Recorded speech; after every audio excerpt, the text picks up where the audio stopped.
വിശുദ്ധ നാമത്തിന് സ്തോത്രം ചെയ്യുന്നു. கர்த்தராகிய இயேசு கிறிஸ்துவினிடத்திலே முழு மனுக்குலமும் வருகிறதான ரெண்டு பெரிய காரணங்களை வேதம் சொல்லுகிறது. കർത്താവായ യേശുവിന്റെ അടുക്കൽ മുഴുവൻ മാനവരാശിയും വന്നെത്തുന്നതിന്റെ രണ്ട് കാരണങ്ങളെ കുറിച്ച് ബൈബിൾ പറയുന്നു. ஆதியாகமத்திலே அவர் சமாதான பிரபுவாக இருக்கிறபடியால் ஜனங்கள் அவரிடத்தில் சேருவார்கள் என்று சொல்லப்பட்டிருக்கிறது. ഉൽപ്പത്തി പുസ്തകത്തിൽ അവൻ സമാധാന പ്രഭുവാകിയാൽ ജനങ്ങൾ അവന്റെ അടുക്കൽ വന്നെത്തുമെന്ന് പറയുന്നു. சங்கீத புஸ்தகத்திலே அவர் ஜெபத்தை கேட்கிறபடியால் மாம்சமான யாவரும் அவரிடத்தில் வருவார்கள் என்று சொல்லப்பட்டிருக்கிறது. സങ്കീർത്തനത്തിൽ അവൻ പ്രാർത്ഥന കേൾക്കുന്നവനാകിയാൽ സകല ജഡവും അവന്റെ അടുക്കലേക്ക് വരുമെന്ന് പറഞ്ഞിരിക്കുന്നു. அன்றைக்கும் இன்றைக்கும் அதே வார்த்தை இயேசுவை பற்றி மாறாததாகவே இருக்கின்றது. അന്നും ഇന്നും യേശുവിനെ കുറിച്ച് അതേ വാക്ക് അത് മാറാത്തതായിരിക്കുന്നു.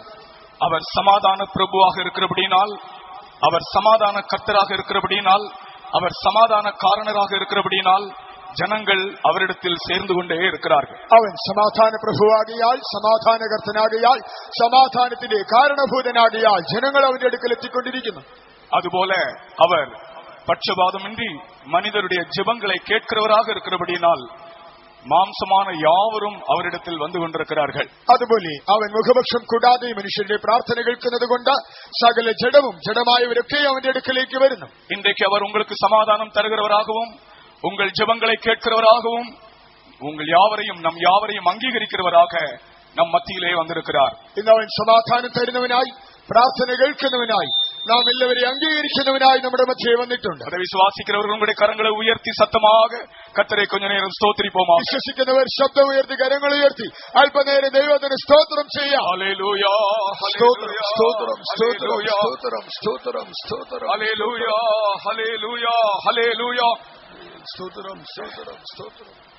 இன்றைய தியானத்திற்காக ஏசாயா தீர்க்கதரிசன புஸ்தகம் 57ஆம் அதிகாரம் 19ஆம் வசனத்தை வாசிக்க விரும்புகிறேன். ഇന്നത്തെ ധ്യാനത്തിനായി യെശയ്യാ പ്രവചന പുസ്തകം 57ആം അധ്യായം 19ആം വാക്യം വായിക്കുവാൻ ആഗ്രഹിക്കുന്നു. ஏசாயா தீர்க்கதரிசன புஸ்தகம் 57ஆம் அதிகாரம் 19ஆம் வசனம். യെശയ്യാ പ്രവചനം 57ആം അധ്യായം 19ആം വാക്യം.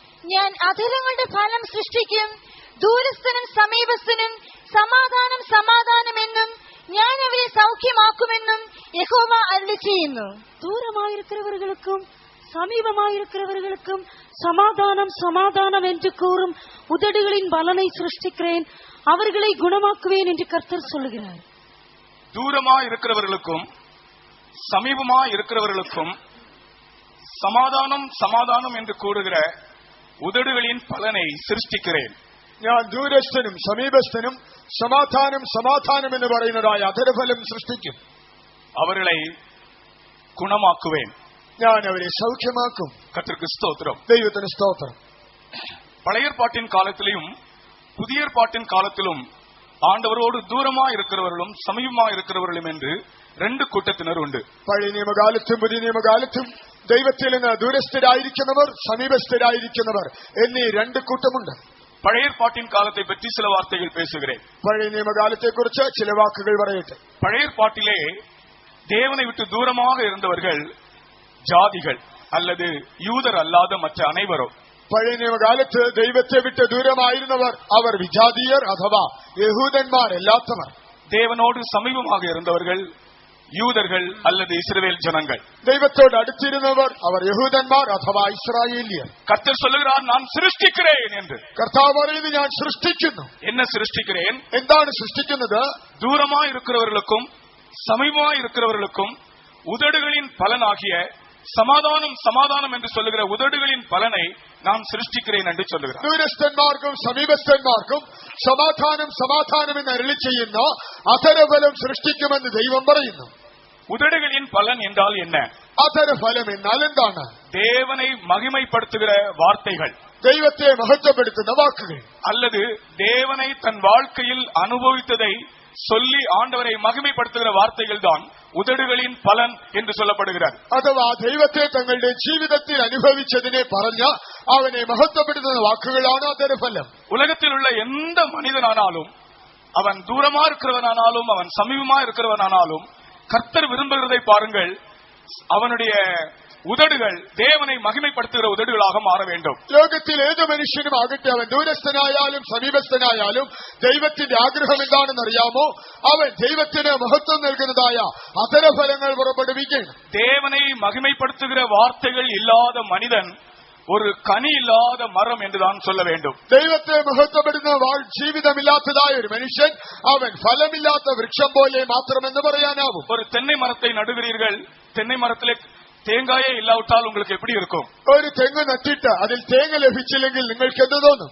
ரப்பர் நடுகிறீர்கள், ரப்பரிலே பால் வராவிட்டால் எப்படி இருக்கும்? നിങ്ങൾ റബ്ബർ നട്ടിട്ട് അതിൽ നിന്ന് പാൽ ലഭിച്ചില്ലെങ്കിൽ എന്ത് തോന്നും? வாழை மரம் நடுகிறீர்கள், மாமரம் நடுகிறீர்கள், ഇതിലെ കനി ഇല്ലാവിട്ടാൽ எப்படி இருக்கும்? നിങ്ങൾ വാഴയും മാവും നടുമ്പോൾ അതിൽ നിന്ന് ഫലം ലഭിച്ചില്ല എങ്കിൽ നിങ്ങൾക്ക് എന്തായിരിക്കും തോന്നുക? இதே போல்தான் ஆண்டவரை மகிமைப்படுத்தக்கூடிய வார்த்தைகள் அல்லது ஆண்டவரை தன் சொந்த வாழ்க்கையிலே அனுபவித்ததை கூறி அவரை உயர்த்தக்கூடிய வார்த்தைகள் இல்லாத மனிதன் கூட கனி இல்லாத ஒரு மரமாக இருக்கிறான். ഇതുപോലെ ദൈവത്തെ മഹത്വപ്പെടുന്നതായ വാക്കുകൾ അഥവാ ദൈവത്തെ സ്വന്തം ജീവിതത്തിൽ രുചിച്ചറിഞ്ഞതായ ആ വാക്കുകൾ ഇല്ലാത്തതായ മനുഷ്യൻ അവൻ ഫലമറ്റ വൃക്ഷം പോലെ മാത്രം. கர்த்தருக்கு ஸ்தோத்திரம். ദൈവത്തിന് സ്തോത്രം. நீ உன்னுடைய உதடுகளினாலே ஆண்டவரை மகிமைப்படுத்தக்கூடியவனாக மாற வேண்டும் என்று உன்னை பற்றி கர்த்தர் விரும்புகிறார். നീ നിന്റെ അധരങ്ങളാൽ ദൈവത്തെ മഹത്വീകരിക്കുന്നവനായി മാറണമെന്ന് നിന്നെ കുറിച്ച് ദൈവം ആഗ്രഹിക്കുന്നു. இன்னும் ஆழமாக சொல்லுகிறேன், உன்னுடைய வாழ்க்கையிலே அவரை அனுபவிக்க வேண்டும் என்றும் உன்னுடைய வாழ்க்கையிலே நீ என்ன அனுபவித்தா என்பதை சொல்லி அவரை மகிமைப்படுத்த வேண்டும் என்றும் உன்னை பற்றி கர்த்தர் விரும்புகிறார். കുറെ കൂടി ആഴമായി പറയട്ടെ, നീ ജീവിതത്തിൽ ദൈവത്തെ രുചിച്ചറിയണമെന്നും നീ ദൈവത്തെ രുചിച്ചറിഞ്ഞത് എങ്ങനെയെന്ന് മറ്റുള്ളവരോട് പറഞ്ഞ് ദൈവത്തെ മഹത്വീകരിക്കണമെന്നും അവൻ ആഗ്രഹിക്കുന്നു. ஒரு மரம் கனி காய்த்தால் ரொம்ப சந்தோஷமாக இருக்கும். ഒരു വൃക്ഷത്തിൽ ഫലമുണ്ടായാൽ വളരെ സന്തോഷം തോന്നും. ஒரு மரம் கனி கொடுக்காவிட்டால் அதை பார்க்கும் போதே மனதிலே துக்கம் வரும். ഒരു വൃക്ഷത്തിൽ ഫലമില്ലെങ്കിൽ കാണുമ്പോഴേ മനസ്സിൽ ദുഃഖം തോന്നും. நான் சின்ன பையனா இருக்கும்போது எங்க அப்பா எனக்கு ஒரு விஷயம் சொல்லி தந்தார். ഞാനൊരു ചെറുബാലനായിരിക്കും എന്റെ പിതാവ് എനിക്ക് ഒരു കാര്യം പറഞ്ഞു തന്നു. നമ്മുടെ ജീവിതത്തിലെ നാം കനി കൊടുക്കുന്നവர்களாக இருக்க வேண்டும். നമ്മുടെ ജീവിതത്തിൽ നാം ഫലം കൊടുക്കുന്നവരാകണം. சின்ன பையனாக இருக்கும்போது எனக்கு சொல்லி தந்த ஞாபகம் இருக்கிறது. ഒരു കൊച്ചു പയ്യനായിരിക്കുമ്പോൾ തന്നെ പറഞ്ഞു തന്ന ഓർമ്മ എനിക്കുണ്ട്. அதற்கு அவர் ஒரு உதாரணம் சொன்னார். അതിനെ താൻ ഒരു ഉദാഹരണം പറഞ്ഞു തന്നു. തിരുവിതാംകൂർ മഹാരാജാവിന്റെ കാലത്തിലെ സംഭവിച്ച ഒരു സംഭവം. തിരുവിതാംകൂർ മഹാരാജാവിന്റെ കാലത്ത് സംഭവിച്ചതായ ഒരു സംഭവം. ഇത് എന്റെ തകപ്പൻ എനിക്ക് சொல்லி തന്ന ഒരു പാഠം. ഇതെന്റെ അപ്പച്ചൻ എനിക്ക് പറഞ്ഞു തന്നതായ ഒരു പാഠമാണ്. ஒரு நாள் சாலை ஓரத்திலே, ரோடு ஓரத்திலே ஒரு வயது முதிர்ந்த ஒரு முதியவர் ஒரு மாங்கன்றை நட்டு கொண்டிருந்தாராம். ഒരു നാളിൽ ഒരു റോഡരികിൽ വളരെ പ്രായം ചെന്നതായ ഒരു വയോധികൻ ഒരു മാവിന്റെ തൈ നട്ടുകൊണ്ടിരുന്നു. அப்பொழுது அந்த வழியாக திடீரென்று ராஜா ரதத்திலே வந்து கொண்டிருந்தார். അപ്പോൾ ആ സമയത്ത് പെട്ടെന്ന് രാജാവ് തന്റെ രഥത്തിൽ വന്നുകൊണ്ടിരുന്നു. அங்கே நிறுத்திவிட்டு அந்த முதியவரை கூப்பிட்டாராம். അവിടെ നിർത്തിയിട്ട് ആ വയോധികനെ വിളിപ്പിച്ചു അത്രേ. முதியவரே, நீர்தான் இன்றைக்கு நாளைக்கு செத்து போவீர் போல் இருக்கிறதே, இவ்வளவு பலவீனமாக இருக்கிறீரே, இந்த மாங்கன்றை எதற்காக நடுகிறீர் என்று கேட்டாராம். താങ്കൾ ഇത്രയും പ്രായം ചെന്ന് വളരെ വയോധികനായിരിക്കുന്നു, താങ്കളുടെ ആയുസ് ഇന്നോ നാളെ അവസാനിക്കാറായല്ലോ, പിന്നെ എന്തിനാണ് ഈ മാവിൻ തൈ നടുന്നത്? அப்பொழுது அந்த முதியவர் சிரித்தாராம். അപ്പോൾ ആ വയോധികൻ ചിരിച്ചു അത്രേ. ராஜாவே, நான் செத்து போனாலும் எனக்கு பின்பு இந்த வழியாக போகிறவர்களுக்கு ഇത് കനി കൊടുക്കുമേ എന്ന എണ്ണത്തോട് നടുகிறேன் என்று சொன்னாராம். രാജാവേ, ഞാൻ മരിച്ചാലും അതിനുശേഷവും ഈ വഴിയിൽ കൂടെ യാത്ര ചെയ്യുന്നവർക്ക് ഇതിൽ നിന്ന് ഫലം ലഭിക്കുമല്ലോ, അതുകൊണ്ട് മാത്രമാണ് ഇത് ചെയ്യുന്നത്. ராஜாவுக்கு பெரிய சந்தோஷம் வந்து விட்டது. രാജാവിന് അതിയായ സന്തോഷമുണ്ടായി. அவனுடைய நோக்கம், அந்த முதியவருடைய நோக்கம் மிக நல்ல நோக்கமாக இருக்கிறபடியால் அவருக்கு ஒரு பிரைஸ் கொடுத்தார். ആ വയോധികന്റെ ഉദ്ദേശം വളരെ നല്ലതായതുകൊണ്ട് തനിക്ക് ഒരു സമ്മാനം നൽകിയത്രേ. உடனே அந்த முதியவர் ராஜாவை பார்த்து சொன்னார், ராஜாவே, எந்த மரமும் நட்டு சில வருஷங்களுக்கு பிறகுதான் கனி கொடுக்கும், நான் நடுகிற இந்த மாமரம் இன்றைக்கே நடுகிற அன்றைக்கே கனி கொடுத்தது பார்த்தீரா என்று சொன்னார். ഉടനെ വയോധികൻ രാജാവിനോട് പറഞ്ഞു അത്രേ, രാജാവേ, ഏത് വൃക്ഷം നട്ടാലും ചില വർഷങ്ങൾ കഴിഞ്ഞല്ലേ ഫലം ലഭിക്കൂ, എന്നാൽ ഇന്ന് നോക്കുക, ഞാൻ ഈ മാവിൻ തൈ നട്ട ഇന്ന് തന്നെ എനിക്ക് ഫലം കിട്ടിക്കഴിഞ്ഞു. ராஜாவுக்கு பெரிய சந்தோஷம். രാജാവിന് അത്യാനന്ദമായി. இன்னொரு பிரைஸ் கொடுத்தாராம். മറ്റൊരു സമ്മാനം കൂടെ കൊടുത്തു. அப்பொழுது அந்த முதியவர் விடவில்லை. ആ വയോധികൻ വിട്ടില്ല. ராஜாவே, எந்த மரமும் ஒரு வருஷத்துல ஒரு முறைதான் கனி கொடுக்கும், நான் நடுகிற இந்த மரம் 2 முறை கனி கொடுத்தது பார்த்தீரா என்று சொன்னார். രാജാവേ, ഏതൊരു വൃക്ഷവും വർഷത്തിൽ ഒരു സീസണിലല്ലേ ഫലം കായ്ക്കൂ, എന്നാൽ ഞാൻ ഇന്ന് നട്ടതായി മാവിൻ തൈ എനിക്ക് 2 പ്രാവശ്യം ഫലം തന്നത് കണ്ടോ? ராஜாவுக்கு பெரிய சந்தோஷம். அந்த முதியவர் சாகு மட்டும் அரண்மனையில் இருந்து அவருக்கு உதவி கிடைக்கும்படி செய்தாராம். ആ രാജാവിന്റെ ആനന്ദം വർദ്ധിച്ചു. ആ വയോധികന്റെ മരണം വരെ അരമനയിൽ നിന്ന് തനിക്ക് വേണ്ടത് നൽകുവാൻ കൽപ്പിച്ചു. இன்றைக்கு நீங்கள் உங்கள் வாழ்க்கையிலே ஒரு சிறு நன்மையை பெற்றுக் கொள்ளும்படி இந்த இடத்தில் வந்திருக்கிறீர்கள். ഇന്ന് നിങ്ങളുടെ ജീവിതത്തിൽ ഒരു ചെറിയ നന്മ പ്രാപിക്കുവാൻ നിങ്ങൾ ഇവിടെ വന്നിരിക്കുന്നു. சுவிசேஷத்தை வைத்து சொல்லுகிறேன், நீங்கள் எதிர்பார்க்கிற காரியம் ஆண்டவருடைய பார்வையிலே பெரிய காரியம் அல்ல. സുവിശേഷത്തെ വെച്ചുകൊണ്ട് പറയട്ടെ, നിങ്ങൾ പ്രതീക്ഷിക്കുന്ന കാര്യം ദൈവത്തിന്റെ ദൃഷ്ടിയിൽ ഒരു വലിയ കാര്യം അല്ല. அவர் அங்கே என்ன சொல்லுகிறார் பாருங்கள், நான் சிருஷ்டிக்கிறேன் என்றுதான் சொல்லுகிறார். അവരുടെ ദൈവം പറയുന്നത് നോക്കുക, ഞാൻ സൃഷ്ടിക്കും. இன்றைக்கு அதை அவர் சிருஷ்டிக்கிறார் உனக்குள்ளே. ഇന്ന് അവൻ നിന്നിൽ അത് സൃഷ്ടിക്കുന്നു. அதை பெற்ற பிறகு நீ அவரை மகிமைப்படுத்தக்கூடிய உதடுகள் உனக்கு இருக்க வேண்டும் என்று அவர் விரும்புகிறார். അത് പ്രാപിച്ചിട്ട് അവനെ മഹത്വപ്പെടുത്തുന്ന അധരങ്ങൾ നിനക്കുണ്ടാകണമെന്ന് അവൻ ആഗ്രഹിക്കുന്നു. இயேசு என் வாழ்க்கையிலே இந்த காரியத்தை செய்தார் என்று நீ உன் வாழ்நாளெல்லாம் சொல்லி சொல்லி நீ கனி கொடுக்கிற உதடுகளோடு காணப்பட வேண்டும் என்று அவர் விரும்புகிறார். യേശുവിന്റെ ജീവിതത്തിൽ ഇത് ചെയ്തുവെന്ന് നിന്റെ ആയുഷ്കാലമൊക്കെ പറഞ്ഞു പറഞ്ഞ് നീ ഫലം നൽകുന്ന അധരമുള്ളവനാകണമെന്ന് അവൻ അഭിലാഷിക്കുന്നു. அப்ப பழைய ஏற்பாட்டின் காலத்திலே பாருங்கள், தூரத்தில் உள்ள புறஜாதியாரையும் கர்த்தர் பார்க்கிறார், சமீபத்தில் உள்ள தன்னுடைய ஜனமாகிய இஸ்ரவேலரையும் பார்க்கிறார். ரெண்டு பேருடைய உதடுகளிலும் கனி இல்லை. പഴയ നിയമത്തിൽ നോക്കുക, ദൂരസ്ഥരായ ജാതികളെ ദൈവം നോക്കുന്നു, സമീപസ്ഥരായ തന്റെ സ്വന്തം ജനത്തെയും നോക്കുന്നു. രണ്ടുപേരുടെയും അധരങ്ങളിൽ ഫലമില്ല. தூரத்தில் இருந்தவர்களுக்கும் கனி இல்லை, சமீபத்தில் இருந்தவர்களுக்கும் கனி இல்லை. ஆகையினால் தான் ரெண்டு பேருக்கும் நான் கனியை சிருஷ்டிக்கிறேன் என்று சொல்லுகிறார். ദൂരസ്ഥന്മാർക്കും ഫലമില്ല, സമീപസ്ഥന്മാർക്കും ഫലമില്ലാകിയാൽ ഇരുവരിലും ഞാൻ ഫലം സൃഷ്ടിക്കുമെന്ന് അവൻ അരുളി ചെയ്യുന്നു. புறஜாதிகளுடைய உதடுகளிலே கனி இல்லை. காரணம் என்ன? വിജാതിയരുടെ അധരങ്ങളിൽ ഫലമില്ല. കാരണം എന്താണ്? ஜாதிகளுடைய உதடுகள் என்ன சொல்லுகிறது? ജാതികളുടെ അധരങ്ങൾ എന്ത് പറയുന്നു? உங்கள் தேவன் எங்கே என்று கேட்கிறது. നിങ്ങളുടെ ദൈവം എവിടെയെന്ന് അവർ ചോദിക്കുന്നു. தேவனோடு சமீபமா இருக்கிற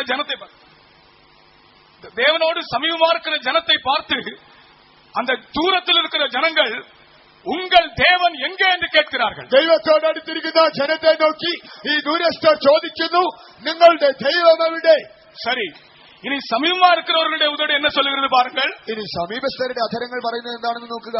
எங்கள் தேவன் எங்களை கைவிட்டார் என்று சொல்லுகிறது. ഞങ്ങളുടെ ദൈവമോ ഞങ്ങളെ കൈവിട്ടു. இதுதான் அந்த நாளிலே தூரமா இருந்தவர்களுக்கும் சமீபமா இருந்தவர்களுடைய உதடுகளிலும் இருந்த வார்த்தைகள். ഇതാണ് ആ കാലത്തിലെ ദൂരസ്ഥന്മാരുടെയും സമീപസ്ഥരുടെയും അധരങ്ങളിൽ ഉണ്ടായിരുന്ന വാക്കുകൾ. ஓ, ஜாதிகள் தேவனை அறியவில்லை, ജാതികൾ ദൈവത്തെ അറിഞ്ഞില്ല. உண்மையான தேவன் யார் என்பதை அறியவில்லை, സത്യദൈവം ആരെന്നവർ അറിഞ്ഞില്ല. தேவனை தங்கள் வாழ்க்கையிலே ருசிக்கவில்லை, ദൈവത്തെ ജീവിതത്തിൽ രുചിച്ചറിഞ്ഞില്ല. அவர்களுக்கு தெரியாதபடினால் அவர்கள் சொல்லுகிறார்கள், உங்கள் தேவன் எங்கே என்று ஜாதிகள் கொந்தளித்து ஜனங்கள் விருதா காரியத்தை யோசிக்கிறார்கள்.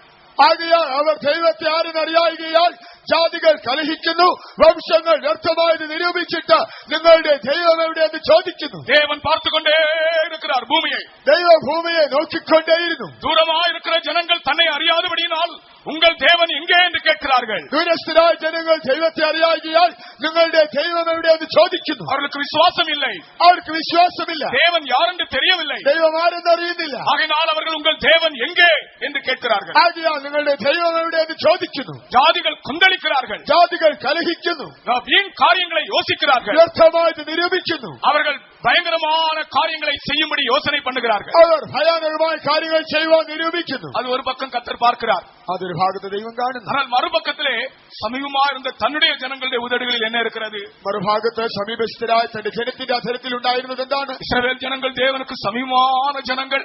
ഇസ്രായേൽ ജനത ദൈവത്തോട് അടുത്തിരുന്നതായ ജനമാണ്. எப்பொழுது ஆராதித்தாலும் தேவன் அவர்களுக்கு சமீபமாகவே இருந்தார். എപ്പോഴും ആരാധിച്ചാലും ദൈവം അവരുടെ അടുത്തിരുന്നു.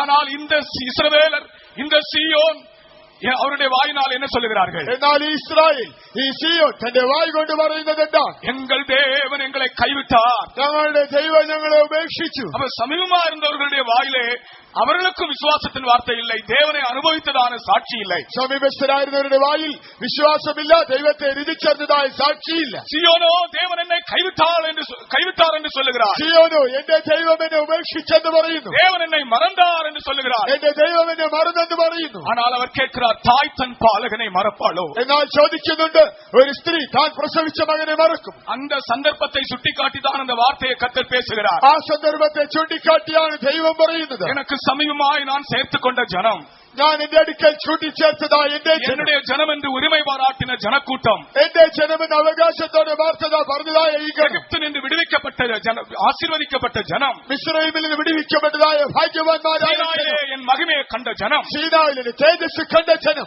இப்பொழுது அவர்களுடைய உதடிலே பலன் இல்லையே, ഇപ്പോൾ അവരുടെ അധരങ്ങളിൽ ഫലമില്ലല്ലോ, என்னை மகிமைப்படுத்தக்கூடிய வார்த்தைகள் இல்லையே, എന്നെ മഹത്വപ്പെടുത്തുന്ന വാക്കുകളില്ലല്ലോ, அவர் எங்களை கைவிட்டார் என்று சொல்லுகிறார்களே, അവൻ ഞങ്ങളെ കൈവിട്ടെന്ന് പറയുന്നുവല്ലോ. ஏன் இந்த ஜனங்கள் அப்படி சொன்னார்கள்? എന്തുകൊണ്ടാണ് ഈ ജനം അങ്ങനെ പറഞ്ഞത്? அவர்களுடைய வாழ்க்கையிலே அவர்கள் சந்தித்த சில சூழ்நிலைகள் நிமித்தமாக, അവരുടെ ജീവിതത്തിൽ നേരിട്ടതായ ചില സാഹചര്യങ്ങൾ നിമിത്തം. கர்த்தருக்கு ஸ்தோத்திரம், ദൈവത്തിന് സ്തോത്രം. அப்பொழுதுதான் கர்த்தர் சொல்லுகிறார், நான் தூரத்தில் உள்ளவரானாலும் சமீபத்தில் உள்ளவர்களானாலும் இவர்கள் 2 பேருடைய உதடுகளின் பலனை நான் சிருஷ்டிக்கிறேன். അപ്പോഴാണ് ദൈവം പറയുന്നത്, ദൂരസ്ഥന്മാരായാലും സമീപസ്ഥരായാലും ഇവർ ഇരുവരുടെയും അധരങ്ങളിൽ ഫലം സൃഷ്ടിക്കും. கர்த்தருக்கு ஸ்தோத்திரம். ദൈവത്തിന് நான் സ്തോത്രം. அவர்களை குணமாக்குவேன், ഞാൻ അവരെ സൗഖ്യമാക്കും. அவர்களுடைய உதடுகளிலே சமாதானம் சமாதானம் என்று சொல்லக்கூடிய அந்த பலனை சிருஷ்டிக்கிறேன். അവരുടെ അധരങ്ങളിൽ സമാധാനം സമാധാനം എന്ന് പറയുന്ന ഫലം സൃഷ്ടിക്കും.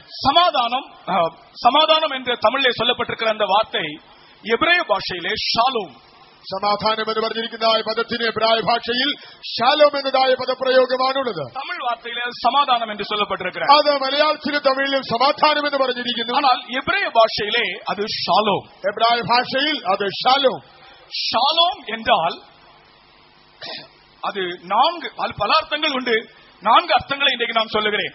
ஷாലോம் എന്നതിന് വിവിധാർത്ഥങ്ങളുണ്ടെങ്കിലും 4 അർത്ഥങ്ങൾ മാത്രം ഇപ്പോൾ പറയാം. ஷாலோம் என்றால் முதலாவது சமாதானத்தை காண்பிக்கிறார். ഷാലോം എന്നാൽ ഒന്നാമത് സമാധാനത്തെ കാണിക്കുന്നു. இரண்டாவது சௌக்கியத்தை காண்பிக்கிறார். രണ്ടാമത് സൗഖ്യത്തെ കാണിക്കുന്നു. மூன்றாவது இளைப்பாறுதலை காண்பிக்கிறார். മൂന്നാമത് സ്വസ്ഥതയെ കാണിക്കുന്നു. நான்காவது பாதுகாவலை காண்பிக்கிறார். നാലാമത് സുരക്ഷിതത്വത്തെ കാണിക്കുന്നു. இந்த 4 அனுபவங்களையும் தூரத்தில் உள்ளவர்களுக்கும் சமீபத்தில் உள்ளவர்களுக்கும் நான் சிருஷ்டிக்கிறேன் என்று கர்த்தர் சொல்லுகிறார். ഈ 4 അനുഭവങ്ങളെയും ദൂരസ്ഥർക്കും സമീപസ്ഥർക്കും ഞാൻ സൃഷ്ടിക്കുമെന്ന് കർത്താവ് അരുളി ചെയ്യുന്നു. ஷாலோம் ஷாலோம், சமாதானம் சமாதானம் என்று சொல்லக்கூடிய உதடுகளின் பலனை நான் சிருஷ்டிக்கிறேன். ഷാലോം ഷാലോം, സമാധാനം സമാധാനം എന്ന് പറയുന്ന അധരഫലം ഞാൻ സൃഷ്ടിക്കുന്നു. இன்றைக்கு முதலாக இங்கே வந்திருக்கிறதாக உங்களுடைய வாழ்க்கையிலே சமாதானம் எத்தனை பேருக்கு இல்லை? ഇതാദ്യമായി ഇവിടെ വന്നിരിക്കുന്ന നിങ്ങളിൽ എത്ര പേരുടെ ജീവിതത്തിൽ സമാധാനം നിങ്ങൾക്കില്ല? இன்றைக்கு கர்த்தர் சொல்லுகிறார், உனக்குள்ளே அதை நான் சிருஷ்டித்து என்னை குறித்து நீ மகிமைப்படுத்தக்கூடிய வார்த்தைகளை உன் வாயிலே நான் வைக்க போகிறேன். ആദ്യമായി ദൈവം പറയുകയാണ്, ഞാൻ നിന്നിൽ അത് സൃഷ്ടിച്ച നിന്റെ വായിൽ എന്നെ മഹത്വപ്പെടുത്തുന്നതായ വാക്കുകൾ ഞാൻ വയ്ക്കും. கர்த்தருக்கு ஸ்தோத்திரம். ദൈവത്തിന് സ്തോത്രം. புதிய ஏற்பாட்டை எடுத்துக்கொள்வோம். പുതിയ നിയമത്തെ നോക്കാം. இப்ப பழைய ஏற்பாட்டிலே 2 கூட்டத்தினரை நான் சொன்னேனே, இதுபோல புதிய ஏற்பாட்டிலும் கூட 2 கூட்டத்தினர் இருக்கிறார்கள். പഴയ നിയമത്തിൽ 2 കൂട്ടരെ കുറിച്ച് പറഞ്ഞുവല്ലോ, ഇതുപോലെ പുതിയ നിയമത്തിലും 2 കൂട്ടരുണ്ട്. தேவனுக்கு சமீபமா இருக்கிற ஒரு கூட்டம், ദൈവത്തോട് അടുത്തിരിക്കുന്ന ഒരു കൂട്ടം, தேவனை விட்டு தூரமா இருக்கிற ஒரு கூட்டம். ദൈവത്തെ വിട്ട് ദൂരസ്ഥരായ ഒരു കൂട്ടം. தேவனை விட்டு தூரமா இருக்கிறவர்கள் யார்? புதிய ஏற்பாட்டிலே പുതിയ നിയമ കാലയളവിൽ ദൈവത്തെ വിട്ട് അകന്നിരിക്കുന്നവരാരാണ്? ரட்சிப்பின் அனுபவம் இன்றி, இயேசு இன்றி, விசுவாசம் இன்றி வாழ்கிற மக்கள் தான் ஆண்டவருக்கு தூரமாக இருக்கிறார்கள். രക്ഷയുടെ അനുഭവമില്ലാതെ, യേശുവില്ലാതെ, വിശ്വാസമില്ലാതെ ജീവിക്കുന്നവരാണ് ദൈവത്തോട് അകന്നിരിക്കുന്നവർ. கர்த்தருக்கு ஸ்தோத்திரம். ദൈവത്തിന് സ്തോത്രം. அவர்களும் இந்த நாட்களிலே ஆண்டவரை மகிமைப்படுத்த முடியவில்லை. അവർക്കും ഈ നാളുകളിൽ ദൈവത്തെ മഹത്വീകരിക്കുവാനാകുന്നില്ല. ஏனென்றால் அவர்களுக்கு இயேசு யார் என்று தெரியாது. എന്തുകൊണ്ടെന്നാൽ അവർക്ക് യേശു ആരെന്നറിയില്ല. வாழ்க்கையிலே இயேசுவை அவர்கள் அனுபவிக்க முடியவில்லை. അവർക്ക് ജീവിതത്തിൽ യേശുവിനെ രുചിച്ചറിയുവാനാവുന്നില്ല. ஆகையினால் அவர்களுக்கு உதடுகளின் பலன் இல்லை. ആകയാൽ അവർക്ക് അധരഫലമില്ല. இனி சமீபமா இருக்கிற ஜனங்களை குறித்து பார்ப்போம். സമീപസ്ഥരായിരിക്കുന്ന ജനത്തെ നോക്കാം. புதிய ஏற்பாட்டிலே சமீபமா இருக்கிற ஜனங்கள் யார்? പുതിയ നിയമത്തിൽ സമീപസ്ഥരായ ജനമാരാ? கர்த்தராகிய இயேசு கிறிஸ்துவை ஏற்றுக்கொண்டு, சொந்த ரட்சகராய் ஏற்றுக்கொண்டு, ரட்சிக்கப்பட்டு, ஞான ஸ்நானம் பெற்று, பரிசுத்தாவின் அபிஷேகம் பெற்று தேவனுடைய ஜனம் என்று அழைக்கப்படுகிறார்களே, அவர்கள் தான் புதிய ஏற்பாட்டில் சமீபமா இருக்கிறவர்கள். കർത്താവായ യേശുവിനെ സ്വന്തം രക്ഷിതാവായി സ്വീകരിച്ച് പാപങ്ങളെല്ലാം ഉപേക്ഷിച്ച് അവർ യേശുവിൽ സ്നാനമേറ്റ പരിശുദ്ധാത്മാവിനെ പ്രാപിച്ചവരായ ജനമുണ്ടല്ലോ, അവർ പുതിയ നിയമത്തിൽ സമീപസ്ഥരായ ജനമെന്ന് വിളിക്കപ്പെടുന്നു. ஆனால் இயேசுவுக்கு சமீபமா இருக்கிற ஜனங்களானாலும் தூரமா இருக்கிற ஜனங்களானாலும் அவர்களுக்கு சமாதானம் இல்லாதபடியினால், சௌக்கியம் இல்லாதபடியினால், இளைப்பாறுதல் இல்லாதபடியினால், பாதுகாவல் உண்டோ என்ற சந்தேகம் இருக்கிறபடியினால்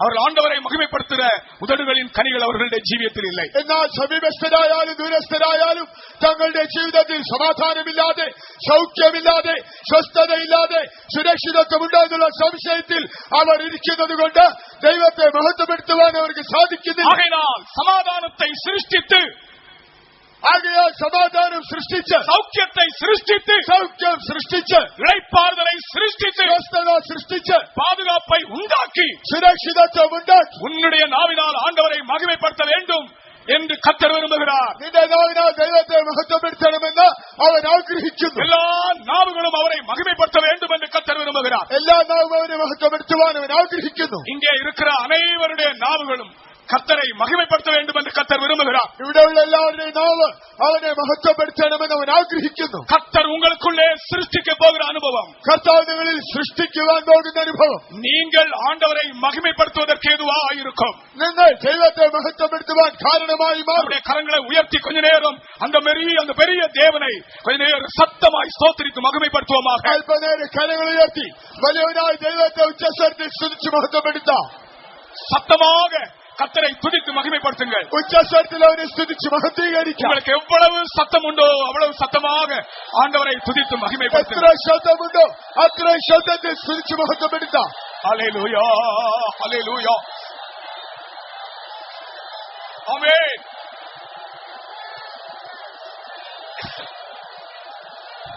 ஹல்லேலூயா. நீங்கள் சத்தமாக ஆண்டவர் இன்றைக்கு கர்த்தர் உங்களுக்குள்ளே சிருஷ்டிக்க சமாதானம், சௌக்கியம், இளைப்பாறுதல், உங்களுக்கு ஒரு பூரண பாதுகாவல், இந்த 4 காரியத்தையும் கர்த்தர் சிருஷ்டிக்க போகிறார். அதை பற்றி தான் 2 வார்த்தைகள் பேசி நான் முடிக்க போகிறேன். அதை சிருஷ்டிக்க போகிறார் என்ற விசுவாசத்தோடு தூரத்தில் உள்ளவர்களானாலும் சமீபத்தில் உள்ளவர்களானாலும் ரட்சிக்கப்படாத ஜனங்களானாலும் தேவனுடைய சபையானாலும் கர்த்தரை ஒன்று சேர்ந்து அவரை மகிமைப்படுத்துவோமாக. അതേ കർത്താവ് നിങ്ങളിൽ സമാധാനം, സൗഖ്യം, സ്വസ്ഥത, ഒരു സുരക്ഷിതത്വം സൃഷ്ടിക്കുവാൻ പോകുന്നു. അത് നിങ്ങൾ വിശ്വസിച്ചുകൊണ്ട് ദൂരസ്ഥരായാലും സമീപസ്ഥരായാലും നാം ഏവരും വേഗമായി ചേർന്ന് അല്പനേരം ദൈവത്തെ മഹത്വപ്പെടുത്താം. உங்களுக்கு விரோதமாக பலவிதமான சாத்தானிய வல்லமைகள் நீங்கள் ஆண்டவரை மகிமைப்படுத்த முடியாமல் உங்கள் உதடுகளை கட்டி வைத்திருக்கிறார். അനേക സാത്താന്യ ശക്തി നിങ്ങൾ ദൈവത്തെ മഹത്വപ്പെടുത്തുവാൻ കഴിയാതെ നിങ്ങളുടെ വായെ ബന്ധിച്ചിരിക്കുന്നു. அன்றைக்கு அந்த சகரியாவினுடைய வாய் கட்டப்பட்டிருந்தது போல, അന്ന് സക്കറിയാവിന്റെ വായ് ബന്ധിക്കപ്പെട്ടതുപോലെ இன்றைக்கு நீங்கள் ஆண்டவரை மகிமைப்படுத்த முடியாமல் சாத்தானிய வல்லமைகள் உங்களை கட்டி வைத்திருக்கிறார். ദൈവത്തെ മഹത്വപ്പെടുത്തുവാൻ കഴിയാതെ സാത്താന്യ ശക്തി നിങ്ങളെ കെട്ടിവച്ചിരിക്കുന്നു. ஓ, கர்த்தருடைய அற்புதம் நடந்தது. ദൈവത്തിന്റെ അത്ഭുതം നടന്നു. சகரியாவின் வாய் திறக்கப்பட்டது. സക്കറിയാവിന്റെ വായ് തുറന്നു. அவன் தேவனை மகிமைப்படுத்தினான். അവൻ ദൈവത്തെ മഹത്വപ്പെടുത്തി. ஹல்லேலூயா, ஹல்லேலூயா, ஹல்லேலூயா. நன்றியோடு ஆண்டவரை துதிப்போமாக. നന്ദിയോടെ ദൈവത്തെ സ്തുതിക്കാം. சாத்தாന്റെ தலையே தகர்த்தவனே, யுத்தங்களில் ஜெயம் തരുന്നവനേ, സാത്താന്റെ തലയെ തകർത്തവനേ, യുദ്ധങ്ങളിൽ ജയം തരുന്നവനേ, നിത്യനോ ദൈവമേ നീ എന്റെ സങ്കേതം, നിത്യസമാധാനത്തിന്മേലുണ്ട്. നിത്യനോ ദൈവമേ നീ എന്റെ സങ്കേതം, നിത്യസമാധാനത്തിന്മേലുണ്ട്. തലയെ തകർത്തവനേ, യുദ്ധങ്ങളിൽ ജയം തരുന്നവനേ, സാത്താന്റെ തലയെ തകർത്തവനേ, യുദ്ധങ്ങളിൽ ജയം നിത്യനോ ദൈവമേ നീ എന്റെ സങ്കേതം, നിത്യസമാധാനത്തിന്മേലുണ്ട്. നിത്യനോ ദൈവമേ നീ എന്റെ സങ്കേതം, നിത്യസമാധാനത്തിന്മേലുണ്ട്.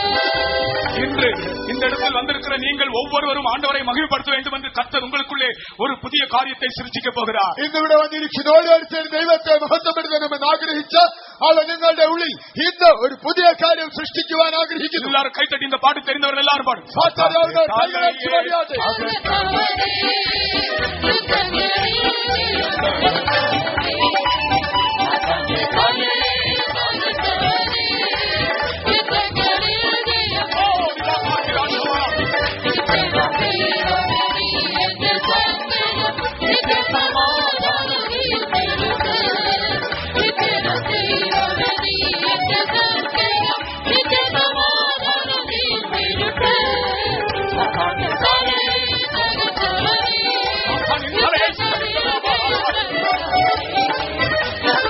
Thank you.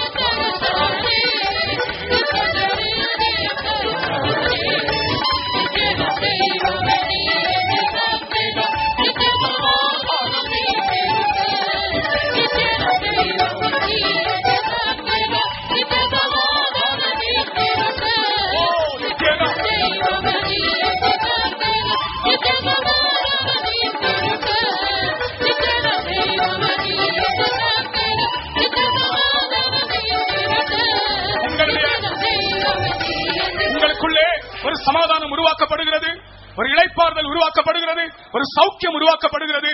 உங்களுடைய பயம் நீங்கி உங்களுக்கு ஒரு பூரண பாதுகாவலும் இந்த நேரத்திலே கர்த்தர் உங்களுக்கு தந்து கொண்டிருக்கிறார். നിങ്ങളുടെ ഉള്ളിൽ ഒരു സമാധാനം ഇപ്പോൾ ഉരുവാകുന്നു, ഒരു സൗഖ്യം ഉള്ളിൽ ഉണ്ടാകുന്നു, സ്വസ്ഥത ഉണ്ടാകുന്നു.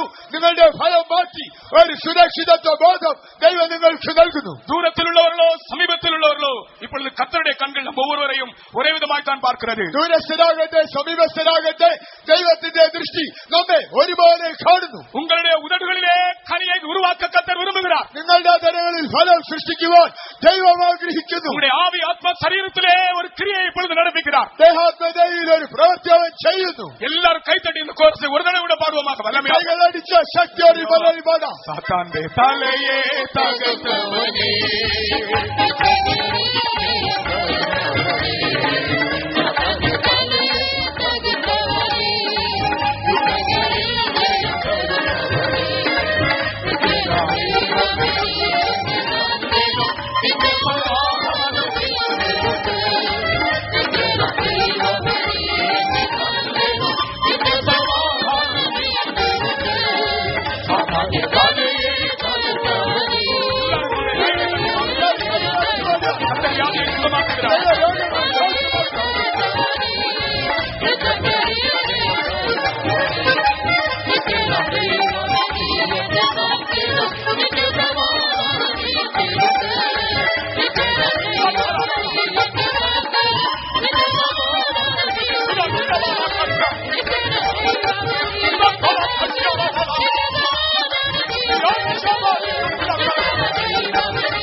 என் பிள்ளைகளே, എന്റെ മക്കളെ, நான் நேற்றும் இன்றும் என்றும் மாறாத தேவன். ഞാൻ ഇന്നലെയും ഇന്നുമെന്നും മാറാത്ത അനന്യനായ ദൈവം. நான் பசியா இருந்தவர்களுக்காக பரிதபித்தவர்.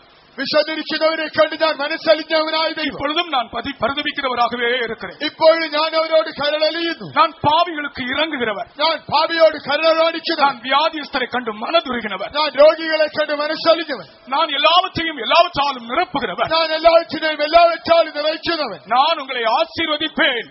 ഞാൻ നിങ്ങളെ അനുഗ്രഹിക്കും. நான் உங்களை குணமாக்குவேன். ഞാൻ നിങ്ങളെ സൗഖ്യമാക്കും. நான் உங்களை விடுவிப்பேன். ഞാൻ നിങ്ങളെ വിടുവിക്കും. உங்களை கட்டி வைத்திருக்கிற கட்டுகளில் இருந்து உங்களை நான் அவிழ்ப்பேன் என்று கர்த்தர் சொல்லுகிறார். ബന്ധിച്ചിരിക്കുന്ന കെട്ടുകൾ ഞാൻ അഴിക്കുമെന്ന് ദൈവം അരുളി ചെയ്യുന്നു. Hallelujah, hallelujah. റിബാലാ ഖറബഹശല ഇനി ശബറബഹനാരാത മേസി ഖറബല മെരി ശബഖറബല. என்னுடைய வல்லமையை மிஞ்சின ஒரு வல்லமை இல்லை.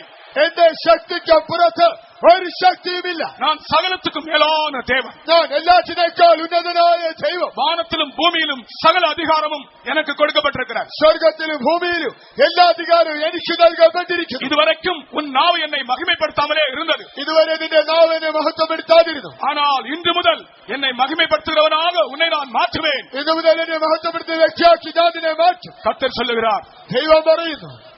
நம்முடைய மத்தியிலே கர்த்தருடைய சமூகம் இருப்பதை நான் உணர்கிறேன். നമ്മുടെ മധ്യേ ദൈവ സാന്നിധ്യമുള്ളത് ഞാൻ അനുഭവിക്കുന്നു. இந்த சமாதானம் என்ற வார்த்தைக்கு ஷாலோம் என்ற எபிரேய பதம் என்று சொன்னேனே, സമാധാനം എന്ന പദത്തിന് ശാലം എന്നതായ ഇബ്രായ വാക്കെന്ന് പറഞ്ഞുവല്ലോ. அதற்கு முதலாவது அர்த்தம் ஒரு பூரண சமாதானம். അതിന് ആദ്യത്തെ അർത്ഥം ഒരു പൂർണ്ണ സമാധാനം. இங்கே வியாதியிலிருந்து விடுதலை பெற வந்திருக்கிறவர்களானாலும், எந்த சூழ்நிலையிலே உங்களுக்கு ஒரு உதவி கேட்டு வந்திருக்கிறவர்களானாலும், உங்கள் இருதயங்களில் சமாதானம் இருக்கிறதா என்று கர்த்தர் கேட்கிறார். ഇവിടെ രോഗത്തിൽ നിന്ന് സൗഖ്യം തേടി വന്നിരിക്കുന്നവരായാലും ഏത് സാഹചര്യത്തിൽ നിന്ന് വിടുതൽ തേടി വന്നവരായാലും നിങ്ങളുടെ ഉള്ളത്തിൽ സമാധാനമുണ്ടോ എന്ന് ഇപ്പോൾ കർത്താവ് നിങ്ങളോട് ചോദിക്കുന്നു. முதல் கட்டமாக நம்முடைய ரகசிய பாவங்களை நாம் அறிக்கை செய்து ஆண்டவரிடத்தில் நம்மை தாழ்த்தும் போது ஆண்டவர் நம்முடைய பாவங்களை மன்னித்து ஆண்டவரோடு நமக்கு ஒரு சமாதானத்தை தருகிறார். ആദ്യഘട്ടമായി നമ്മുടെ രഹസ്യ പാപങ്ങളെ ദൈവത്തോട് നാം ഏറ്റുപറഞ്ഞ് നാം നമ്മെ താഴ്ത്തുമ്പോൾ ദൈവം നമ്മുടെ പാപങ്ങളെ ക്ഷമിച്ച് നമ്മുടെ ഉള്ളിൽ ഒരു സമാധാനം തരുന്നു. பாவம் என்பது ஆண்டவர் நம்மை குணமாக்குவதற்கும் ஆசீர்வதிப்பதற்கும் தடையா இருக்கிற ஒரு பெரிய தடை. പാപം എന്ന് പറയുമ്പോൾ ദൈവം നമ്മെ സൗഖ്യമാക്കുവാനും അനുഗ്രഹിക്കുവാനും കഴിയാത്തവണ്ണം ഇരിക്കുന്ന ഒരു പ്രതിബന്ധമാണ്. ஆகையினால் உங்களுடைய மனசாட்சியின்படி என்னென்ன தவறுகள் உங்களுக்கு தெரிகிறதோ அதை ஆண்டவரிடத்திலே, ஆண்டவரே இந்த தவறு என்னுடைய ஜீவியத்தில் இருக்கிறது, இதை என்னை விட்டு அகற்றும், நான் இனிமேல் இந்த தவறை செய்ய மாட்டேன் என்று அறிக்கை செய்யுங்கள். ஒரு பெரிய சமாதானம் தேவனோடு உங்களுக்கு உண்டாகும். ആകയാൽ നിങ്ങളുടെ മനസ്സാക്ഷി അനുസരിച്ച് ഏതെങ്കിലും ഒരു തെറ്റുള്ളതായി നിങ്ങൾക്ക് തോന്നിയാൽ ദൈവമേ ഈ വിധമായ തെറ്റുകുറ്റങ്ങൾ എന്റെ ജീവിതത്തിലുണ്ട്, എന്നോട് ക്ഷമിക്കണമേ, ഇത് ഞാൻ ചെയ്യുകയില്ലെന്ന് ദൈവത്തോട് ഏറ്റുപറഞ്ഞാൽ നിങ്ങൾക്കും ദൈവത്തിനും തമ്മിൽ ഒരു സമാധാനമുണ്ടാകും. ஒருவேளை மனிதருக்கு முன்பாக நாம் நல்லவர்களைப் போல் இருக்கலாம், ஆனால் ஆண்டவருக்கு முன்பாக நமக்கு ஒரு சுத்த இருதயம் தேவை. ഒരുപക്ഷെ മനുഷ്യരുടെ മുൻപാകെ നല്ലവരെ പോലെ കാണപ്പെട്ടേക്കാം, എന്നാൽ ദൈവം മുൻപാകെ ഒരു നിർമ്മലമായ ഹൃദയം നമുക്ക് വേണം. உங்களுடைய ரகசிய பாவங்களை அறிக்கை செய்யுங்கள், அப்பொழுது உங்களுக்கு ஒரு சுத்த இருதயம் உண்டாகும். രഹസ്യ പാപങ്ങൾ ഏറ്റുപറയുക, ഒരു നിർമ്മല ഹൃദയം ലഭിക്കും. அல்லது தேவனோடு ஒரு சமாதானம் உண்டாகும். അഥവാ ദൈവത്തോട് സമാധാനം ഉണ്ടാകും. அது மட்டுமல்ல, தேவனோடு சமாதானம் மாத்திரமல்ல, ദൈവത്തോടുള്ള സമാധാനം മാത്രമല്ല, நாம் தேவ சமாதானம் உடையவர்களாய் இந்த உலகத்தில் ஜீவிக்க வேண்டும். നാം ദൈവ സമാധാനമുള്ളവരായി ലോകത്തിൽ പാർക്കണം. யாவரோடும் நமக்கு ஒரு தேவ சமாதானம் இருக்க வேண்டும். എല്ലാവരോടും നമുക്ക് ഒരു ദൈവിക സമാധാനം വേണം. இந்த உலகத்தில் எந்த மனிதனோடும் எனக்கு ஒரு கசப்போ துக்கமோ வைராக்கியமோ இல்லை, நான் சமாதானமா இருக்கிறேன் என்ற ஒரு சாட்சி நமக்கு இருக்க வேண்டும். ഈ ലോകത്തിൽ ഒരു മനുഷ്യനോടും എനിക്ക് കയ്പോ വിദ്വേഷമോ പകയോ ഇല്ല, ഞാൻ എല്ലാവരോടും നല്ല മനസ്സാക്ഷിയുള്ളവരായി സമാധാനമായിരിക്കുന്നു എന്ന ഒരു സാക്ഷ്യം വേണം.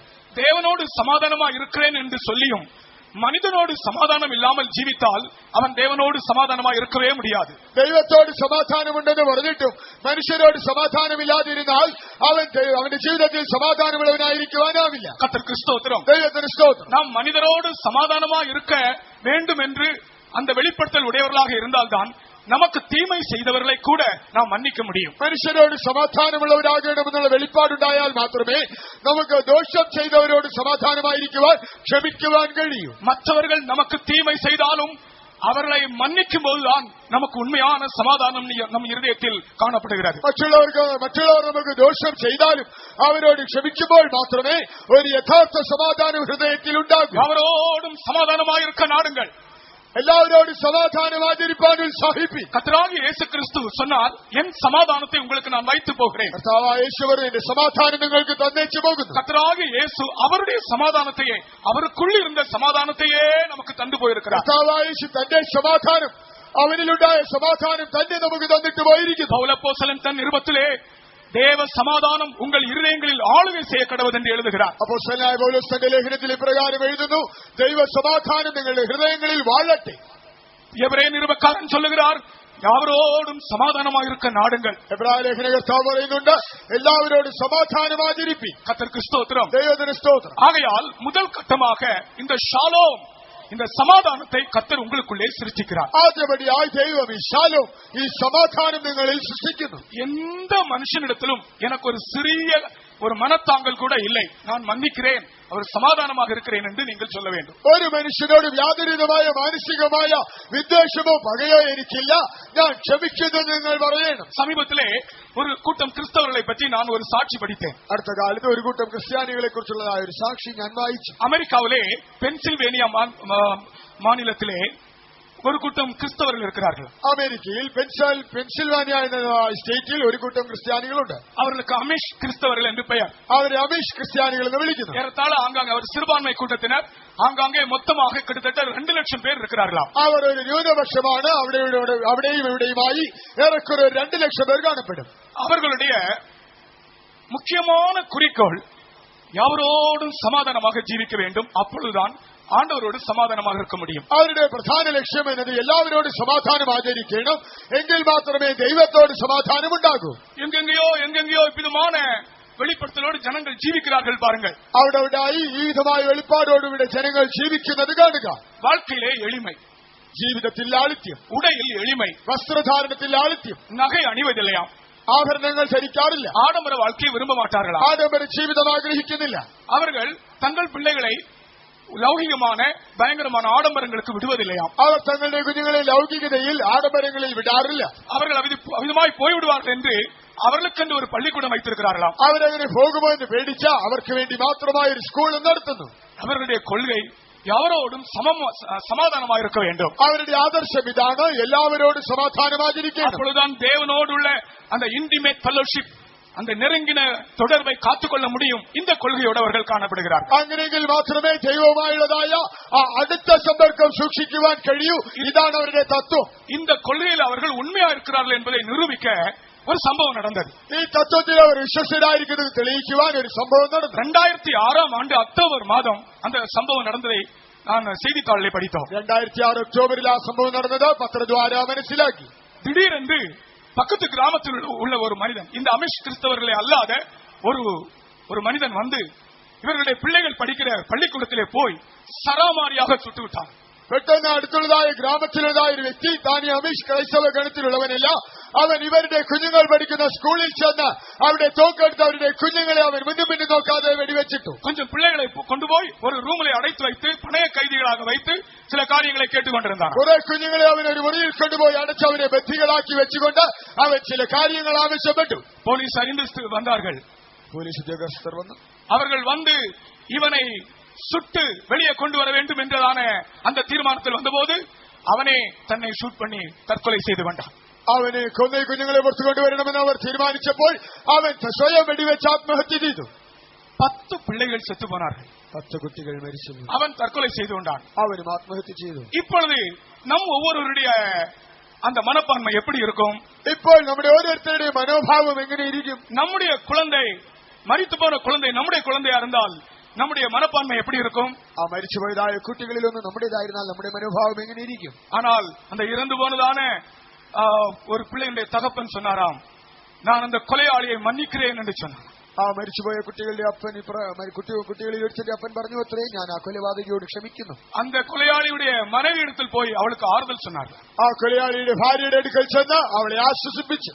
அந்த கொலையாளியுடைய அடக்காராதனையிலே அதிகமான ஜனங்கள் அமிஷ் கிறிஸ்தவர்கள் தான் காணப்பட்டார்கள். ആ കൊലയാളിയുടെ അടക്കത്തിൽ പങ്കെടുത്തതിൽ മഹാഭൂരിപക്ഷം പേരും ഈ അമീഷ് ക്രൈസ്തവരായിരുന്നു. இந்த அனுபவம் எங்கிருந்து வந்தது?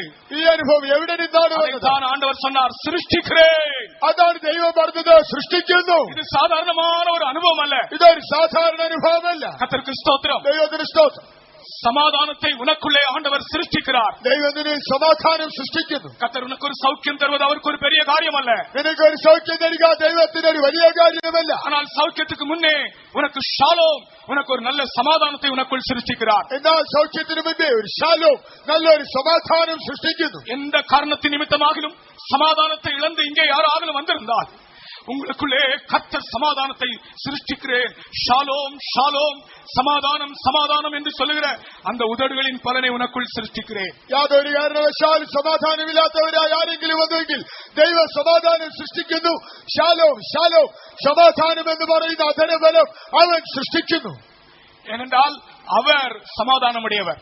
എന്തുകൊണ്ടെന്നാൽ അവൻ സമാധാനമുള്ളവൻ. அவர் சாத்தானின் தலையை, இப்பொழுது நாம் பாடுவது போல சாத்தானின் தலையை நசுக்கினவர். നാം പാടിയതുപോലെ അവൻ സാത്താന്റെ തലയെ തകർത്തവൻ. அவர்தான் தன்னுடைய சமாதானத்தை நமக்கு தந்தவர். അവനാണ് തന്റെ സമാധാനം നമുക്ക് തന്നവൻ. கர்த்தருக்கு ஸ்தோத்திரம். ദൈവത്തിന് സ്തോത്രം. இன்றைக்கும் சமாதானம் இல்லாதிருக்கிற உன்னுடைய இருதயத்தில் சமாதானத்தை கர்த்தர் சிருஷ்டிக்கிறார். ഇന്ന് സമാധാനമില്ലാത്ത നിന്റെ ഹൃദയത്തിൽ കർത്താവ് സമാധാനം സൃഷ്ടിക്കുന്നു. அதை குறித்து நீ சாட்சி சொல்லும் போது உனக்கு உதடுகளின் கனி காணப்படுகிறது. അതിനെക്കുറിച്ച് നീ സാക്ഷ്യം പറയുമ്പോൾ നിനക്ക് അധരഫലം ഉണ്ടാകുന്നു. கர்த்தருக்கு ஸ்தோத்திரம். ദൈവത്തിന് സ്തോത്രം. இரண்டாவதாக சௌக்கியம். രണ്ടാമതായി സൗഖ്യം. இந்த ஷாலோம் என்கிற வார்த்தைக்கு இரண்டாவது அர்த்தம் பூர்ண சௌக்கியம். ഈ ശാലോം എന്ന പദത്തിന്റെ രണ്ടാമത്തെ അർത്ഥം പരിപൂർണ സൗഖ്യം. இந்த சௌக்கியத்தையும் நான் சிருஷ்டிக்கிறேன் என்று சொல்லுகிறார். ഈ സൗഖ്യം ഞാൻ സൃഷ്ടിക്കുന്നെന്ന് പറയുന്നു. கர்த்தருக்கு ஸ்தோத்திரம். ദൈവത്തിന് സ്തോത്രം. இல்லாத இடத்தில் உருவாக்கின தேவன் தான் இந்த சௌக்கியத்தை நமக்கு தருகிறவர். ഇല്ലായ്മയിൽ നിന്ന് ഉരുവാക്കുന്നവനായ ദൈവമാണ് ഈ സൗഖ്യം തരുന്നവൻ. கர்த்தராகிய தேவன் நம்மை குணமாக்குறார் என்பதற்கு சாட்சிகள் வேறு யாரும் நான் தேட வேண்டிய அவசியம் இல்லை. நானே ஒரு சாட்சி. കർത്താവായ ദൈവം സൗഖ്യമാക്കുന്നെന്നുള്ളതിന് മറ്റൊരു സാക്ഷി അന്വേഷിക്കേണ്ട കാര്യമില്ല. അതിന് ഞാൻ തന്നെ ഒരു സാക്ഷിയാണ്. இப்பொழுது சென்னையில் இருக்கிறதான பாஸ்டர் செல்வத்திடத்தில் நீங்கள் கேட்டு பாருங்கள், நடந்ததை அவர் அப்படியே சொல்லுவார். ഇപ്പോൾ ചെന്നൈയിലുള്ളതായ പാസ്റ്റർ സെൽവ അവരോട് ചോദിച്ചാൽ നടന്ന സംഭവം താൻ അതുപോലെ പറയും. நான் மரித்திருந்தால் ஒரு 8-10 வருஷத்துக்கு முன்னால் நான் மரித்திருப்பேன். ഞാൻ മരിച്ചിരുന്നെങ്കിൽ ഒരു 8-10 വർഷം മുമ്പേ ഞാൻ മരിച്ചു പോകേണ്ടതായി. 6 மாதமாக டைபாய்டில் நான் கஷ்டப்பட்டேன். 6 മാസം ടൈഫോയിഡിനാൽ കഷ്ടപ്പെട്ടു. தேவன் உயிர்ப்பிக்கிறார் என்பதற்கு நானே சாட்சி. ദൈവം ഉയർപ്പിക്കുന്നു എന്നുള്ളതിന് ഞാൻ തന്നെ സാക്ഷി. சாவுக்கு ஏதுவான சரீரத்தை உயிர்ப்பிப்பார் என்ற வசனத்துக்கு நானே ஒரு சாட்சி. മർത്യ ശരീരത്തെ ജീവിപ്പിക്കുമെന്നുള്ളതിന് ഞാൻ തന്നെ ഒരു സാക്ഷിയാണ്. என்னை 2 பேர் சேர்ந்து தூக்கி கொண்டு போய் டாய்லெட்ல வைப்பார்கள். എന്നെ 2 പേർ ചേർന്ന് താങ്ങി എടുത്തുകൊണ്ട് പോയി ടോയ്ലറ്റിൽ ഇരുത്തും. இதிலிருந்து இந்த ஸ்பீக்கர் வரைக்கும் கூட என்னால் நடக்க முடியாது. ഇവിടെ നിന്ന് ആ സ്പീക്കർ വരെ പോലും നടക്കുവാൻ എനിക്കാവില്ല. என்னுடைய சரீரம் எந்த அளவு பலவீனம் அடைந்தது என்பதை நான் விவரிக்க முடியாது. நான் சொல்லுகிறேன் ஒரே வார்த்தை. அதாவது என் பக்கத்தில் என்னை பார்க்க வந்ததான ஆட்களை கண் திறந்து பார்ப்பதே எனக்கு ഒരു பெரிய வேலை செய்தது போல இருக்கும். എന്റെ ശരീരത്തിന്റെ ബലഹീനാവസ്ഥ വിവരിക്കുവാൻ വേണ്ടി മാത്രമാണ് പറയുന്നത്. എന്നെ കാണുവാൻ വരുന്നതായ ആളുകളെ നോക്കേണ്ടതിന് എന്റെ കണ്ണ് തുറക്കുന്നത് തന്നെ ഒരു കഠിനാധ്വാനമായിരുന്നു. എന്റെ കണ്ണை திறந்து பார்ப்பதே எனக்கு ஒரு பெரிய வேலை செய்தது போல இருக்கும். എന്റെ കണ്ണ് തുറന്ന് നോക്കുന്നത് തന്നെ എനിക്കൊരു കഠിനാധ്വാനം ചെയ്തതുപോലെ. குறிப்பிட்ட சமயம் வந்தது. ഒരു പ്രത്യേക സമയം വന്നു. ஊழியக்கார கூட்டம் நடந்து கொண்டிருக்கிறார். വേലക്കാരുടെ യോഗം നടന്നുകൊണ്ടിരുന്നു. எனக்கு என்னுடைய சரீரம் குளிர்ச்சி அடைந்தது. എന്റെ ശരീരം തണുത്തുപോയി. நாடி துடிப்பெல்லாம் டவுன் ஆகிவிட்டது. നാടിമിടിപ്പെല്ലാം കുറഞ്ഞു. எனக்கு என்ன நடந்ததுன்றே தெரியவில்லை. എനിക്ക് സംഭവിച്ചതെന്താണെന്ന് മനസ്സിലായില്ല. காலெல்லாம் நீட்டி வைத்து விட்டார்கள் கட்டிலே. എന്റെ കാലെല്ലാം കട്ടിലിൽ നീട്ടി വെച്ചു. காலெல்லாம் நீட்டி வைத்து விட்டார்கள். കൈകാലുകളെല്ലാം ചേർത്ത് നീട്ടി വലിച്ചു വെച്ചു. என்னுடைய கழுத்திலே ஒரு டவலால சரியாக சுத்தினார்கள். എന്റെ കഴുത്തിൽ ഒരു കർച്ചീഫ് എടുത്ത് അവർ നന്നായി പൊതിഞ്ഞു. பாஸ்டர் சென்ட்ரல் பாஸ்டர் அவர்கள் ஓடி ஓடி போய் அவரை கொண்டு வந்தார்கள். പാസ്റ്റർ അടുക്കൽ ഓടിച്ച് തന്നെ കൂട്ടിക്കൊണ്ടു. அவர் ஓடி வந்து ஆவி நிரம்பி ஆவி ஆத்மா சரீரத்தை ஒப்பு கொடுக்கிறேன் என்று சொல்லி ஆவியில் நிரம்பினார். താൻ ഓടി വന്ന് ആത്മാവിൽ നിറഞ്ഞ് ദേഹത്തെ ഈ ആത്മാവിനെ സമർപ്പിക്കുന്നെന്ന് പറഞ്ഞുകൊണ്ട് ആത്മാവിൽ നിറഞ്ഞു. நடந்தது என்னவென்றால் அந்த கட்டிலே நான் எழும்பி நானும் ஆவியில் நிரம்பினேன். സംഭവിച്ചത് എന്താണെന്ന് അറിയാമോ?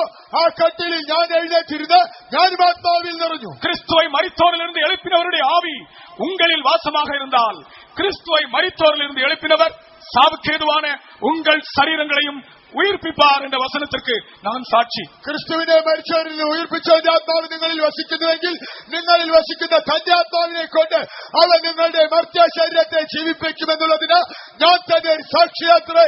ഒരു സ്പൂൺ പാൽ എൻ വായ്ക്കുள்ளே போக முடியாது. ഒരു സ്പൂൺ പാൽ പോലും എന്റെ വായ്ക്കകത്ത് പോവുകയില്ല. ஆனால் அன்றைக்கு கொஞ்ச நேரத்திலே நான் பொடியரிசி கஞ்சி குடித்தேன்.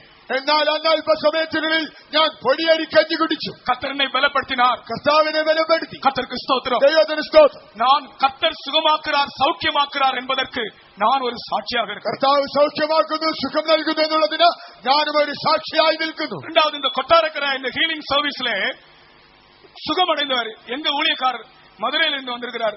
பிரதர் ஸ்டான்லி என்ற ஒரு சகோதரன். அவர் எத்தனையோ வருஷமாக ஸ்டான்லி பிரதர் எத்தனையோ வருஷங்களாக அரிப்பு வியாதியினால் தூக்கம் இல்லாமல் அவதிப்படுவார். நானே பார்த்து ഭയങ്കരമായി അവരെ കുറിച്ച് ദുഃഖപ്പെട്ടിരിக்கிறேன். ഇപ്പോൾ കണ്ടതായി സഹോദരൻ സ്റ്റാൻലി താൻ മധുരയിൽ കർത്താവിന്റെ ശുശ്രൂഷ ചെയ്യുന്നു. താൻ കൊട്ടാരക്കരയിൽ ഒരിക്കൽ രോഗശാന്തി ശുശ്രൂഷയിൽ വന്നതാണ്. തന്റെ രോഗം എന്തായിരുന്നു എന്നാൽ ശരീരം മുഴുവൻ കഠിനമായ ചൊറിച്ചിലാണ്. ഇത് നിമിത്തം ഉറങ്ങുവാൻ കഴിയുകയില്ലായിരുന്നു. തന്റെ അവസ്ഥ കണ്ട് എനിക്ക് വളരെ ദുഃഖം തോന്നിയിട്ടുണ്ട്. ഒരു ടവൽ തോളിൽ வைத்திருவார். எப்போதும் ஒரு டவலை வைத்து இப்படியே சொரிந்து கொண்டே இருப்பார். താൻ ഒരു ടവൽ എപ്പോഴും തോളിൽ ഇട്ടിരിക്കും. അതുകൊണ്ട് ശരീരം ഇങ്ങനെ ചൊറിഞ്ഞുകൊണ്ടിരിക്കും. கர்த்தர் இந்த ஹீலிங் சர்வீஸ்ல அவரை சுகப்படுத்தினார். இப்பொழுது அவர்கள் எத்தனையோ வருஷங்களாக அதிலிருந்து அவருக்கு இந்த அரிப்பே இல்லை. ഇവിടെ രോഗശാന്തി ശുശ്രൂഷയിൽ വന്ന തനിക്ക് ദൈവം സൗഖ്യം കൊടുത്തു. ഇപ്പോൾ ചില വർഷങ്ങളായി അന്ന് മുതൽ ഇന്ന് വരെ തനിക്ക് ആ ചൊറിച്ചിൽ രോഗമില്ല. பிரியமானவர்களே, ஆண்டவர் நம்மை சுகமாக்குவதற்கு அவர் மன உருக்கம் உள்ளவராக இருக்கிறார். പ്രിയരെ, നമ്മെ സൗഖ്യമാക്കുവാൻ ദൈവം മനസ്സലിവുള്ളവനായിരിക്കുന്നു. பிலிப்பியர் 2-ാം அதிகாரம் 27-ാം വചനത്തിൻപടി ഫിലിപ്പിയ ലേഖനം 2:27 വാക്യപ്രകാരം എപ്പാപ്പിരാവുക്ക് ദേവൻ ഇറങ്ങിനാർ. ദൈവം എപ്പഫ്രോദിത്തോസിനോട് കരുണ കാണിച്ചു. എപ്പാപ്പിരാവുക്ക് ദേവൻ ഇറങ്ങിനാർ. ദൈവം എപ്പഫ്രോദിനോട് കരുണ കാണിച്ചു. பிலிப்பியர் 2-ാം அதிகாரத்தில் இதை நாம் படிக்கலாம். ഫിലിപ്പിയർ 2-ാം അധ്യായത്തിൽ വായിക്കാൻ കഴിയും. எப்பாப்பிரா தீத்து வியாதிப்பட்டு மரணத்துக்கு ஏதுவா இருந்தான். தேவன் இறங்கினார். എപ്പഫ്രോദിത്തോസ് രോഗിയായി അവൻ മരണത്തോളം എത്തി. ദൈവം കരുണ കാണിച്ചു. தேவனுடைய இரக்கம் உன்னை சுகப்படுத்துகிறது. ദൈവത്തിന്റെ കരുണ നിന്നെ സൗഖ്യമാക്കുന്നു. அடுத்தது 2 தீமோத்தேயுவிலே அப்போஸ்தலனாகிய பவுல் எழுதுகிறார், த்ரோப்பீமுவை மிலேத்துவிலே വ്യാധിപ്പെട്ടവനായി വിട്ടു വന്നേൻ. തിമോഥെയോസിന്റെ 2-ാം ലേഖനത്തിൽ പൗലോസ് എഴുതുകയാണ്, ഞാൻ ത്രൊഫിമോസിനെ രോഗിയായി മിലേത്തിൽ വിട്ടേച്ചു പോന്നു. அவர் அதற்கு முன்னே சொல்ல வசனத்திலே രക്ഷിக்கிற கர்த்தர் என்று சொல்லுகிறார். അതിന് മുൻപുള്ളതായ വാക്യത്തിൽ രക്ഷിക്കുന്നവനായ കർത്താവ് എന്ന് പറയുന്നു. நான் രക്ഷിக்கிற கர்த்தரை விசுவாசிக்கிறேன். ഞാൻ രക്ഷിക്കുന്ന കർത്താവിൽ വിശ്വസിക്കുന്നു. அல்லது அவர் என்னை രക്ഷിக்கிறவர் என்னை விசுவாசிக்கிறவர் என்று அதுக்கு முந்தின வசனத்திலே சொல்லுகிறார். അവൻ എന്നെ രക്ഷിക്കുന്നെന്ന് വിശ്വസിക്കുന്നെന്ന് മുമ്പേ പറയുന്നു. கீழே வசனத்திலே சொல்லுகிறார், த்ரோப்பீமுவை മിലേത്തുവിലെ നാം വ്യാധിപ്പെട്ടവനായി വിട്ടു വന്നേ. ഞാൻ ത്രൊഫിമോസിനെ മിലേത്തിൽ രോഗിയായി വിട്ടേച്ചു പോന്നു. அப்படி என்றால் நான் அதிலிருந்து என்ன விளங்கிக் கொள்கிறேன் என்றால், அந்த துரோபிமியு அந்த மிலேத்துவிலே வியாதிப்பட்டவனாய் அப்போஸ்தலனாகிய பவுல் யாரிடத்தில் விட்டு வந்தார்? ரட்சிக்கிற വിടുവിக்கிற യേശുവിൻ കയ്യിലെ. ഞാൻ ചിന്തിക്കുന്നത് ആ ത്രൊഫിമോസിനെ പൗലോസ് മിലേത്തോസിൽ ആരുടെ കയ്യിൽ വിട്ടിട്ടാണ് പോകുന്നത്? രക്ഷിക്കുന്ന സൗഖ്യമാക്കുന്ന ദൈവത്തിന്റെ വൻകരത്തിൽ തന്നെ. നമ്മുടെ യേശു രക്ഷിக்கிறவர். നമ്മുടെ യേശു രക്ഷിക്കുന്നവൻ. രക്ഷിக்கிறவர் என்றால் பாவத்தில் இருந்து மட்டுமல்ல, വ്യാധിയിലിരുന്നും രക്ഷിக்கிறവർ. രക്ഷിക്കുന്നവൻ എന്നാൽ രോഗത്തിൽ നിന്ന് മാത്രം, പാപത്തിൽ നിന്ന് മാത്രമല്ല രോഗത്തിൽ നിന്നും രക്ഷിക്കും. വ്യാധി என்பது ஒரு கொடிய சக்தி. രോഗം എന്നത് ഒരു കൊടിയ ശക്തി. വ്യാധി என்பது ഒരു വഞ്ചക ശക്തി. രോഗം എന്നത് ഒരു വഞ്ചിക്കുന്ന ശക്തി, ஒரு பாதாளத்தின் வல்லமை, ഒരു പാതാള ശക്തി. அந்த வல்லமையிலிருந்து நம்மை ரட்சிக்கிறார் அவர். ആ ശക്തിയിൽ അവൻ നമ്മെ രക്ഷിക്കുന്നു. அதற்காக அவர் என்ன செய்தார்? അതിനായി അവൻ ചെയ്തതെന്താണ്? വ്യാധിயை തന്മേലേ சுமந்து விட்டார். രോഗത്തെ തന്റെ മേൽ ചുമന്നു. கர்த்தருக்கு ஸ்தோத்திரம். ദൈവത്തിന് സ്തോത്രം. நம்முடைய பலவீனங்கள் எல்லாம் ஏற்றுக்கொண்டு நம்முடைய நோய்கள் எல்லாம் அவர் சுமந்தார். നമ്മുടെ ബലഹീനതയെല്ലാം ഏറ്റ് രോഗങ്ങളെല്ലാം ചുമന്നു. கர்த்தருக்கு ஸ்தோத்திரம். ദൈവത്തിന് സ്തോത്രം. அப்படி இயேசு தன்னுடைய தான் ரட்சிக்கிறவரா இருக்கிறபடினால் அவர் உன்னை குணமாக்க முடியும். ആകയാൽ യേശു രക്ഷിക്കുന്നവനായിരിക്കുന്നത് കൊണ്ട് നിന്നെ സൗഖ്യമാക്കുവാൻ കഴിയും. அடுத்தது திமிர்வாதக்காரனுடைய விஷயத்திலே பார்க்கும்போது, പക്ഷവാതക്കാരന്റെ കാര്യം നോക്കിയാൽ மார்க் 2 அதிகாரம் 10 வசனத்திலே മർക്കോസ് 2:10 அவருடைய அதிகாரத்தினால் അവന്റെ അധികാരത്താൽ அவனை எழுப்பி நடக்கும்படி சொன்னார். അവൻ എഴുന്നേറ്റ് നടക്കുവാൻ കൽപ്പിച്ചു. பாவங்களை மன்னிக்க மனுஷகுமாரனுக்கு அதிகாரம் உண்டு என்பதை நீங்கள் அறிய வேண்டும் என்று சொல்லி அவனை எழுப்பி நட என்று சொன்னார். ഭൂമിയിൽ പാപങ്ങളെ മോചിക്കുവാൻ മനുഷ്യപുത്രന് അധികാരമുണ്ടെന്ന് നിങ്ങൾ അറിയണമെന്ന് പറഞ്ഞിട്ട് അവനോട് എഴുന്നേറ്റ് നടക്ക എന്ന് പറഞ്ഞു. அப்படி என்றால் பாவத்தை மன்னிக்கவும் വ്യാധിയെ ഗുണമാക്കവും അവർ അധികാരമുடையവൻ. ആകയാൽ പാപം ക്ഷമിക്കുവാനും രോഗം സൗഖ്യമാക്കുവാനും അധികാരമുള്ളവൻ.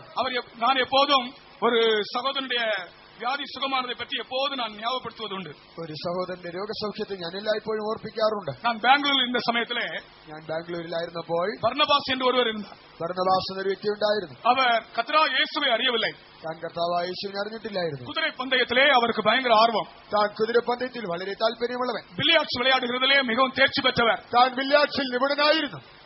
நல்ல அவர்களுக்கு நல்ல பணம், ஏராளமான பணம் இருந்தபடினால் இஷ்டம் போல வாழ்ந்தவர். ധാരാളം പണമുണ്ടായിരുന്നത് കൊണ്ട് തന്റെ ഇഷ്ടം പോലെയൊക്കെ ജീവിച്ചു. திடீரென்று அவருடைய வயிற்றிலே ஒரு வலி. പെട്ടെന്ന് തന്റെ ഉദരത്തിൽ ഒരു വേദന. பெய்த்தோமுக்கு யாரோ சொல்லி இருக்கிறார், இந்த பெய்த்தோம் போனா சுகமாகும் என்று. ആരോ പറഞ്ഞു കൊടുത്ത് ഈ ഫെയ്ത്തോമിൽ പോയാൽ സൗഖ്യം കിട്ടും. பெய்த்தோமுக்கு வந்தார். താൻ ഫെയ്ത്തോമിൽ വന്നു. அவர் உள்ளே வருகிறார். பாஸ்டர் சென்ட்ரல் பாஸ்டர் வெளியே போகிறார். பாஸ்டர் கேசி வர்கீஸ் வெளியே போகிறார். താൻ അകത്ത് വരുന്ന സമയത്ത് സെൻട്രൽ പാസ്റ്റർ കേസി വർഗീസ് പുറത്തു പോവുകയായിരുന്നു. நானும் பாஸ்டர் அனுப்பிவிட்டு கார் பக்கத்தில் நிற்கிறேன். அவர் போகிறார், நான் அங்கே நிற்கிறேன். ഞാൻ പാസ്റ്ററെ യാത്രയ്ക്കുവാൻ കാറിന്റെ അടുക്കൽ നിൽക്കുകയായിരുന്നു. താൻ പോയി, ഞാൻ അവിടെ നിന്നു. ஒரு புதிய மனுஷன், ഒരു പുതിയ മനുഷ്യൻ பர்னபாஸ். அவர் நம்முடைய விசுவாசி அல்ல. താൻ നമ്മുടെ വിശ്വാസിയല്ല. அவரை பார்த்த உடனே ஒரு நல்ல மனுஷன், கண்ணியமான மனுஷன், பாஸ்டர் காரை நிறுத்தினார். തന്നെ കണ്ടപ്പോൾ ഒരു കുലീനനായി തോന്നിയത് കൊണ്ട് പാസ്റ്റർ കാർ നിർത്തി. அவர் சொன்னார், பாஸ்டர் எனக்கு ஸ்டமக் பெயின், இங்கிலீஷ்ல சொன்னார், ஸ்டமக் பெயின். താൻ പാസ്റ്റർ എനിക്ക് വയറുവേദന എന്ന് ഇംഗ്ലീഷിൽ പറഞ്ഞു. அவருக்கு தமிழ்ல பேச வராது, തമിഴ് അത്രത്തോളം വശമില്ല. இங்கிலீஷ்ல சொன்னார், ഇംഗ്ലീഷിൽ പറഞ്ഞു எனக்கு வயிற்று வலி, എനിക്ക് വയറുവേദനയുണ്ട്. பாஸ்டர் என்ன சொன்னார்? പാസ്റ്റർ എന്ത് പറഞ്ഞു? வயிற்றுல கை வைத்து, വയറ്റിൽ കൈവച്ച് நீ இப்போ உள்ள உட்காருங்க, നിങ്ങൾ പോയി അകത്ത് நான் வெளியே போயிட்டு வருகிறேன். ഞാൻ പുറത്തു പോയിട്ട് വരാം. கர்த்தருக்கு ஸ்தோத்திரம். ദൈവത്തിന് സ്തോത്രം. பாஸ்டர் வெளியே போய் விட்டார். പാസ്റ്റർ പുറത്തു പോയി. அந்த கை வைத்த உடனே ആ കൈ വെച്ചയുടൻ அந்த ஸ்டமக் பெயின், அந்த வயிற்று வலி அப்படியே நின்று விட்டது. ആ ഉദര രോഗം, ഉദരവേദന അത് നിന്നുപോയി. பர்னபாஸ் பெய்த்தோமுக்குள்ள என்றாகும்போது, பெய்த்தோமுக்குள்ள என்றாகும்போது அவருக்கு வயிற்று வலி இல்லை. ബർന്നബാസ് ആ വിശ്വാസ വീടിനകത്ത് ചെല്ലുമ്പോൾ തനിക്ക് വയറുവേദനയില്ല. கேட்டுக்குள்ள வரும்போது வயிற்று வலி, ഗേറ്റിൽ വരുമ്പോൾ വയറുവേദന ഉണ്ടായിരുന്നു. ஆனால் இப்பொழுது பரிசுத்தவானவரை தொட்டபோது கர்த்தர் சுகமாக்கினார். വിശുദ്ധൻ തൊട്ടപ്പോൾ കർത്താവ് സൗഖ്യമാക്കി. சுகமாக்கினது மட்டுமல்ல, സൗഖ്യമാക്കിയത് മാത്രമല്ല, அதோடு சேர்ந்து இன்னொரு கிரியை நடந்தது. അതോടൊപ്പം മറ്റൊരു പ്രവൃത്തി നടന്നു. பர்னபாசுடைய பாக்கெட்டில், சட்டப்பையில ஒரு பாக்கெட் சிகரெட் இருக்கிறார். ഈ ബർന്നബാസിന്റെ ഷർട്ടിന്റെ പോക്കറ്റിൽ ഒരു പാക്കറ്റ് സിഗരറ്റ് ഉണ്ടായിരുന്നു. அவர் ஒரு நாளைக்கு 10 பாக்கெட் சிகரெட் குடிக்கிறாளாம். താൻ ഒരു ദിവസം 10 പാക്കറ്റ് സിഗരറ്റ് വലിക്കുമായിരുന്നു. எந்த இடத்துல சாட்சி சொன்னாலும் அதன் பிறகு எந்த அவர் சாட்சி சொல்றதுக்கு கொண்டு போவோம் கன்வென்ஷனுக்கு, எந்த இடத்துல சாட்சி சொன்னாலும் அவர் சொல்றார், I used to smoke 10 packets of cigarette per day ன்னு சொல்வார். തന്നെ എവിടെയും സാക്ഷി പറയാൻ കൊണ്ടുപോകുമായിരുന്നു. എവിടെ സാക്ഷ്യം പറഞ്ഞാലും താൻ ഇപ്രകാരം പറയും, ഞാൻ ഒരു ദിവസം 10 പാക്കറ്റ് സിഗരറ്റ് വലിക്കുന്ന പതിവുള്ളവനായിരുന്നു. 10 பாக்கெட் சிகரெட் குடிக்கிற ஆள் அவர். താൻ 10 പാക്കറ്റ് സിഗരറ്റ് ഒരു ദിവസം വലിക്കും. அவருக்கு யாரும் சொல்லவில்லை. ആരും തന്നോട് പറഞ്ഞില്ല. அந்த செயின் ஸ்மோக்கர் அந்த சிகரெட்டை எடுத்து நசுக்கி போட்டார். ആ ചെയിൻ സ്മോക്കർ ആ സിഗരറ്റ് എടുത്ത് ചതച്ചു കളഞ്ഞു. சரீரத்திலும் விடுதலை, ஆத்மாவிலும் விடுதலை. ശരീരത്തിൽ വിടുതൽ, തന്റെ ആത്മാവിൽ വിടുതൽ. கர்த்தருக்கு ஸ்தோத்திரம். ദൈവത്തിന് സ്തോത്രം. சரீரத்திலும் விடுதலை, ஆத்மாவிலும் விடுதலை. ശരീരത്തിൽ വിടുതൽ, ആത്മാവിലും വിടുതൽ. கர்த்தர் அவருடைய அதிகாரத்தை கொண்டு அதை செய்கிறார். കർത്താവ് തന്റെ അധികാരത്താൽ അത് ചെയ്യുന്നു. பாவங்களை மன்னிக்கவும் அவருக்கு அதிகாரம் உண்டு. പാപമോചിക്കുവാൻ അധികാരമുണ്ട്. அவருடைய வியாதியை சுகமாக்க அவருக்கு அதிகாரம் உண்டு. രോഗത്തെ സൗഖ്യമാക്കുവാനും അധികാരമുണ്ട്. ஏனென்றால் உன்னுடைய வியாதியை அவர் தன்மேல் ஏற்றுக்கொண்டார். എന്തുകൊണ്ടെന്നാൽ നിന്റെ രോഗം അവൻ തന്റെ മേൽ ചുമന്നിരിക്കുന്നു. அவர் தன்மேல் ஏற்றுக்கொண்டு சிலுவையில் மரித்தார். തന്റെ മേൽ ചുമന്നുകൊണ്ട് ക്രൂശിൽ മരിച്ചു. அவ்வளவு வேதனைப்பட்டு மரித்தபடினால் உன்னுடைய வியாதியை சுகமாக்க அவருக்கு மட்டும்தான் அதிகாரம். അത്രയും വേദന അവൻ അനുഭവിച്ച് മരിച്ചതിനാൽ നിന്റെ രോഗം സൗഖ്യമാക്കുവാൻ അവന് മാത്രമേ അധികാരമുള്ളൂ. சொல்லுகிறார், நானே உன் பரிகாரியாகிய கர்த்தர். അവന് പ്രകാരം പറയുന്നു, ഞാൻ നിന്നെ സൗഖ്യമാക്കുന്ന യഹോവ. நான் உன்னை குணமாக்குகிற கர்த்தர். ഞാൻ നിന്നെ സൗഖ്യമാക്കുന്ന കർത്തൻ. கர்த்தருக்கு ஸ்தோத்திரம். ദൈവത്തിന് സ്തോത്രം. இன்றைக்கு வியாதியாய் வந்திருக்கிறவர்கள் யாரா இருந்தாலும் கர்த்தர் உங்களை குணமாக்குகிற அதிகாரமுடையவராய் இரக்கமுடையவராய் இருக்கிறார் என்று உங்களுக்கு நான் சுவிசேஷம் சொல்லுகிறோம். ഇന്ന് രോഗിയായി വന്നിരിക്കുന്ന നിങ്ങൾ ആരുമാകട്ടെ, കർത്താവ് നിങ്ങളെ സൗഖ്യമാക്കുന്നവനായി വിടുവിക്കുന്നവനായിരിക്കുന്നു. അധികാരവും കരുണയുമുള്ളവനെന്ന് സുവിശേഷം അറിയിക്കുന്നു. எப்பாப்ரா தீத்துவுக்கு இரக்கம் செய்த தேவன், എപ്പഫ്രോദിസ്തോസിനോട് കരുണ കാണിച്ചവൻ, இன்றைக்கு வியாதியோடு இந்த இடத்தில் நீ வந்திருக்கிறாயே, உண்மையில் அவர் இரக்கம் காண்பிக்கிறார். എന്നാൽ രോഗത്തോടെ നീ ഇവിടെ വന്നിരിക്കുന്നുവല്ലോ, അവൻ നിന്നോട് ഇതാ കരുണ കാണിക്കുന്നു. அது ஒரு தீய சக்தி. അതൊരു ദുഷ്ടശക്തി. அதை உன் சரீரத்தில் இருந்து அகற்றும்படி உண்மையில் அவர் இறங்குகிறார். അത് നിന്റെ ശരീരത്തിൽ നിന്ന് മാറ്റുവാൻ അവൻ നിന്നോട് ഇതാ കരുണ കാണിക്കുന്നു. பவுலப்போஸ்தலன் ரட்சிக்கிறவர் என்று விசுவாசித்த அதே இயேசு இன்றைக்கு இந்த வியாதியில் இருந்து உன்னை ரட்சிக்கிறார். അപ്പോസ്തലനായ പൗലോസ് രക്ഷിക്കുന്നവനെന്ന് വിശ്വസിച്ച അതേ യേശു ഇന്നിതാ നിന്റെ രോഗത്തിൽ നിന്ന് രക്ഷിക്കുന്നു. ஒரு கூட்டம் ஜனங்கள், உன் தேவன் எங்கே என்று சொல்லுகிற ஜனங்கள் அங்கே நிற்கிறார்கள். ഒരു കൂട്ടം ആളുകൾ നിന്റെ ദൈവം എവിടെയെന്ന് ചോദിക്കുന്നവർ അവിടെ നിൽക്കുന്നു. உன் தேவன் வல்லமை உள்ளவரா என்று கேள்வி கேட்கிறவர்கள் நிற்கிறார்கள். നിന്റെ ദൈവം ശക്തനെന്ന് ചോദിക്കുന്നവരുണ്ട്. அவர்கள் மத்தியிலே அதிகாரத்தோடு திமிர்வாதக்காரனை பார்த்து எழுது என்று சொன்னார் அப்போஸ்தலனாகிய பவுல். അവരുടെ നടുവിൽ പക്ഷവാതക്കാരനോട് നീ എഴുന്നേറ്റ് നടക്കാൻ എന്ന് അധികാരത്തോട് പറഞ്ഞു. இயேசு அதிகாரத்தோடு சொன்னார். യേശു അധികാരത്തോട് പറഞ്ഞു. அங்கே ஒரு கூட்டம் ஜனங்கள் தேவனுக்கு சமீபமானவர்கள் என்று சொன்னாலும் அவர்களுக்கு விசுவாசம் இல்லை. கேள்வி கேட்கிறவர்கள் மத்தியிலே அதிகாரத்தோடு அதை செய்தார். ദൈവത്തോട് സമീപസ്ഥരെന്ന് പറയുമ്പോൾ വിശ്വാസമില്ലാത്തവർ അവർ ചോദ്യം ചെയ്യുന്നവരായി നിൽക്കുമ്പോൾ ഇവൻ അധികാരത്തോട് കൽപ്പിക്കുന്നു. எல்லா வியாதிகளையும் இயேசுவின் நாமத்தில் இப்பொழுது சுகமாக்குற வல்லமை நம்முடைய மத்தியிலே வெளிப்பட்டுக் கொண்டே இருக்கிறார். എല്ലാ രോഗങ്ങളെയും യേശുവിന്റെ നാമത്തിൽ സൗഖ്യമാക്കുന്ന ശക്തി ഇപ്പോൾ ഇതാ ഇവിടെ വെളിപ്പെടുന്നു. ஒரு பெரிய வல்லமை நம்முடைய பந்தலிலே வெளிப்பட்டுக் கொண்டிருப்பதை நான் காண்கிறேன். ഒരു മഹാശക്തി ഈ പന്തലിൽ വെളിപ്പെടുന്നത് ഞാൻ കാണുന്നു. உங்களுடைய கைகளை உயர்த்தி அந்த வல்லமைக்காய் கொஞ்ச நேரம் ஆண்டவரை துதியுங்கள். ആ ശക്തിക്കായി കരങ്ങൾ ഉയർത്തി സ്തോത്രം ചെയ്യൂ. ஆமென். സ്തോത്രം സ്തോത്രം സ്തോത്രം സ്തോത്രം സ്തോത്രം. சத்தமாக ഉച്ചസ്വരത്തിൽ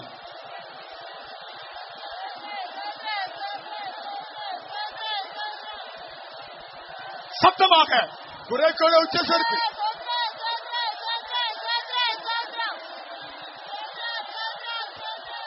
சத்தமாக കുറെ കൂടെ ഉച്ചത്തിൽ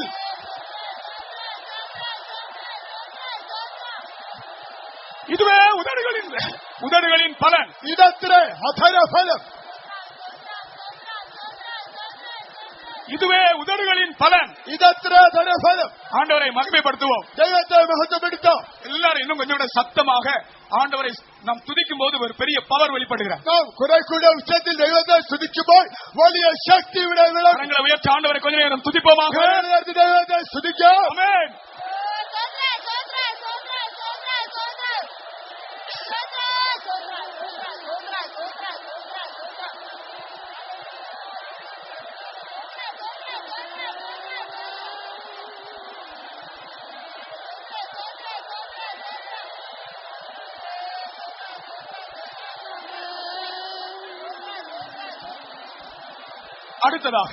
அடுத்ததாய் ஷாலோம் என்ற வார்த்தைக்கு இளைப்பாறுதல், பூர்ண இளைப்பாறுதல் என்றும் அர்த்தம் உண்டு. ഷാലോം എന്ന പദത്തിന് സമ്പൂർണമായ സ്വസ്ഥത എന്നും അർത്ഥമുണ്ട്. கர்த்தர் நமக்கு சமாதானம் தருகிறார், நம்முடைய வியாதிகளை சுகமாக்குகிறார். ஒரு இளைப்பாறுதலை, அமைதியை நம் வாழ்க்கையில் கட்டளையிடுகிறார். കർത്താവ് നമുക്ക് സമാധാനം നൽകുന്നു, സൗഖ്യം നൽകുന്നു, ഒരു സ്വസ്ഥത, ഒരു വിശ്രമം നമ്മുടെ ജീവിതത്തിൽ കൽപ്പിക്കുന്നു.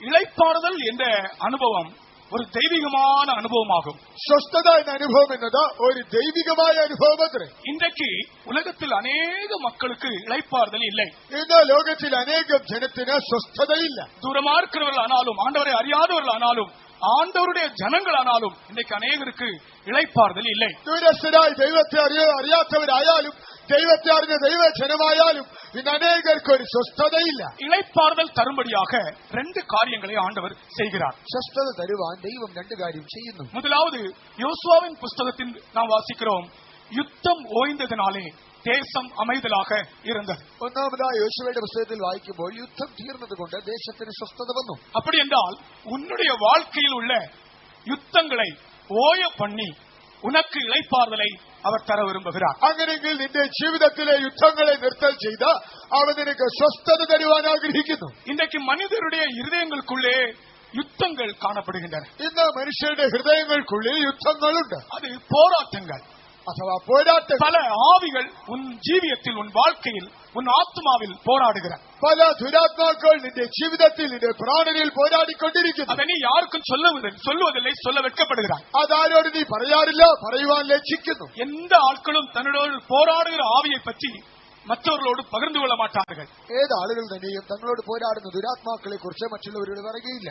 சிலர் பரிசுத்தவான்களுக்கு சொல்வார்கள், ചിലർ വന്ന് വിശുദ്ധന്മാരോട് പറയാറുണ്ട്. ஆனால் சிலர் அதை சொல்வதில்லை. ചിലരത് പറയാറില്ല. தூரமா இருக்கிறவர்களே, சமீபமா இருக்கிறவர்களே, நீங்கள் யாரா இருந்தாலும் சரி, ദൂരസ്ഥരെ സമീപസ്ഥരെ നിങ്ങൾ ആരുമായിക്കൊള്ളട്ടെ, ரட்சிக்கப்படாத ஜனங்களே, இயேசுவை அறியாதவர்களே, இயேசுவை அறிந்த தேவ ஜனங்களே, நீங்கள் யாரா இருந்தாலும் சரி, രക്ഷിക്കപ്പെടാത്തവരെ, യേശുവിനെ അറിയാത്തവരെ, യേശുവിനെ അറിഞ്ഞവരെ, നിങ്ങൾ ആരുമായിക്കൊള്ളട്ടെ, ஷாலோம் ஷாலோம் பூர்ண இளைப்பாறுதலை தர விரும்புகிறார். ശാലോം ശാലോം സമ്പൂർണ്ണ സ്വസ്ഥത തരുവാൻ ആഗ്രഹിക്കുന്നു. கர்த்தருக்கு ஸ்தோத்திரம். ദൈവത്തിന് സ്തോത്രം. அதற்காக உன்னோடு போராடுகிற அந்த போராட்டத்தை ஓய பண்ணுகிறார். അതിനായി നിന്നോട് പോരാടുന്ന യുദ്ധത്തെ അവൻ നിർത്തൽ ചെയ്യുന്നു. யுத்தத்தை பற்றி நான் பொதுவாக 3 காரியங்கள் சொல்வதுண்டு. യുദ്ധത്തെക്കുറിച്ച് ഞാൻ പൊതുവായി 3 കാര്യങ്ങൾ പറയാറുണ്ട്. முதலாவது, அவர் நம்மை யுத்தம் செய்ய பழக்குவிக்கிறாராம். ഒന്നാമതായി അവൻ നമ്മെ യുദ്ധത്തിനായി അഭ്യസിപ്പിക്കുന്നു. என் கைகளை போருக்கும் என் விரல்களை யுத்தத்துக்கும் பழக்குவிக்கிறார். പോരിനായി കൈകളെയും യുദ്ധത്തിനായി വിരലുകളെയും അഭ്യസിപ്പിക്കുന്നു. அது ஒரு அனுபவம்.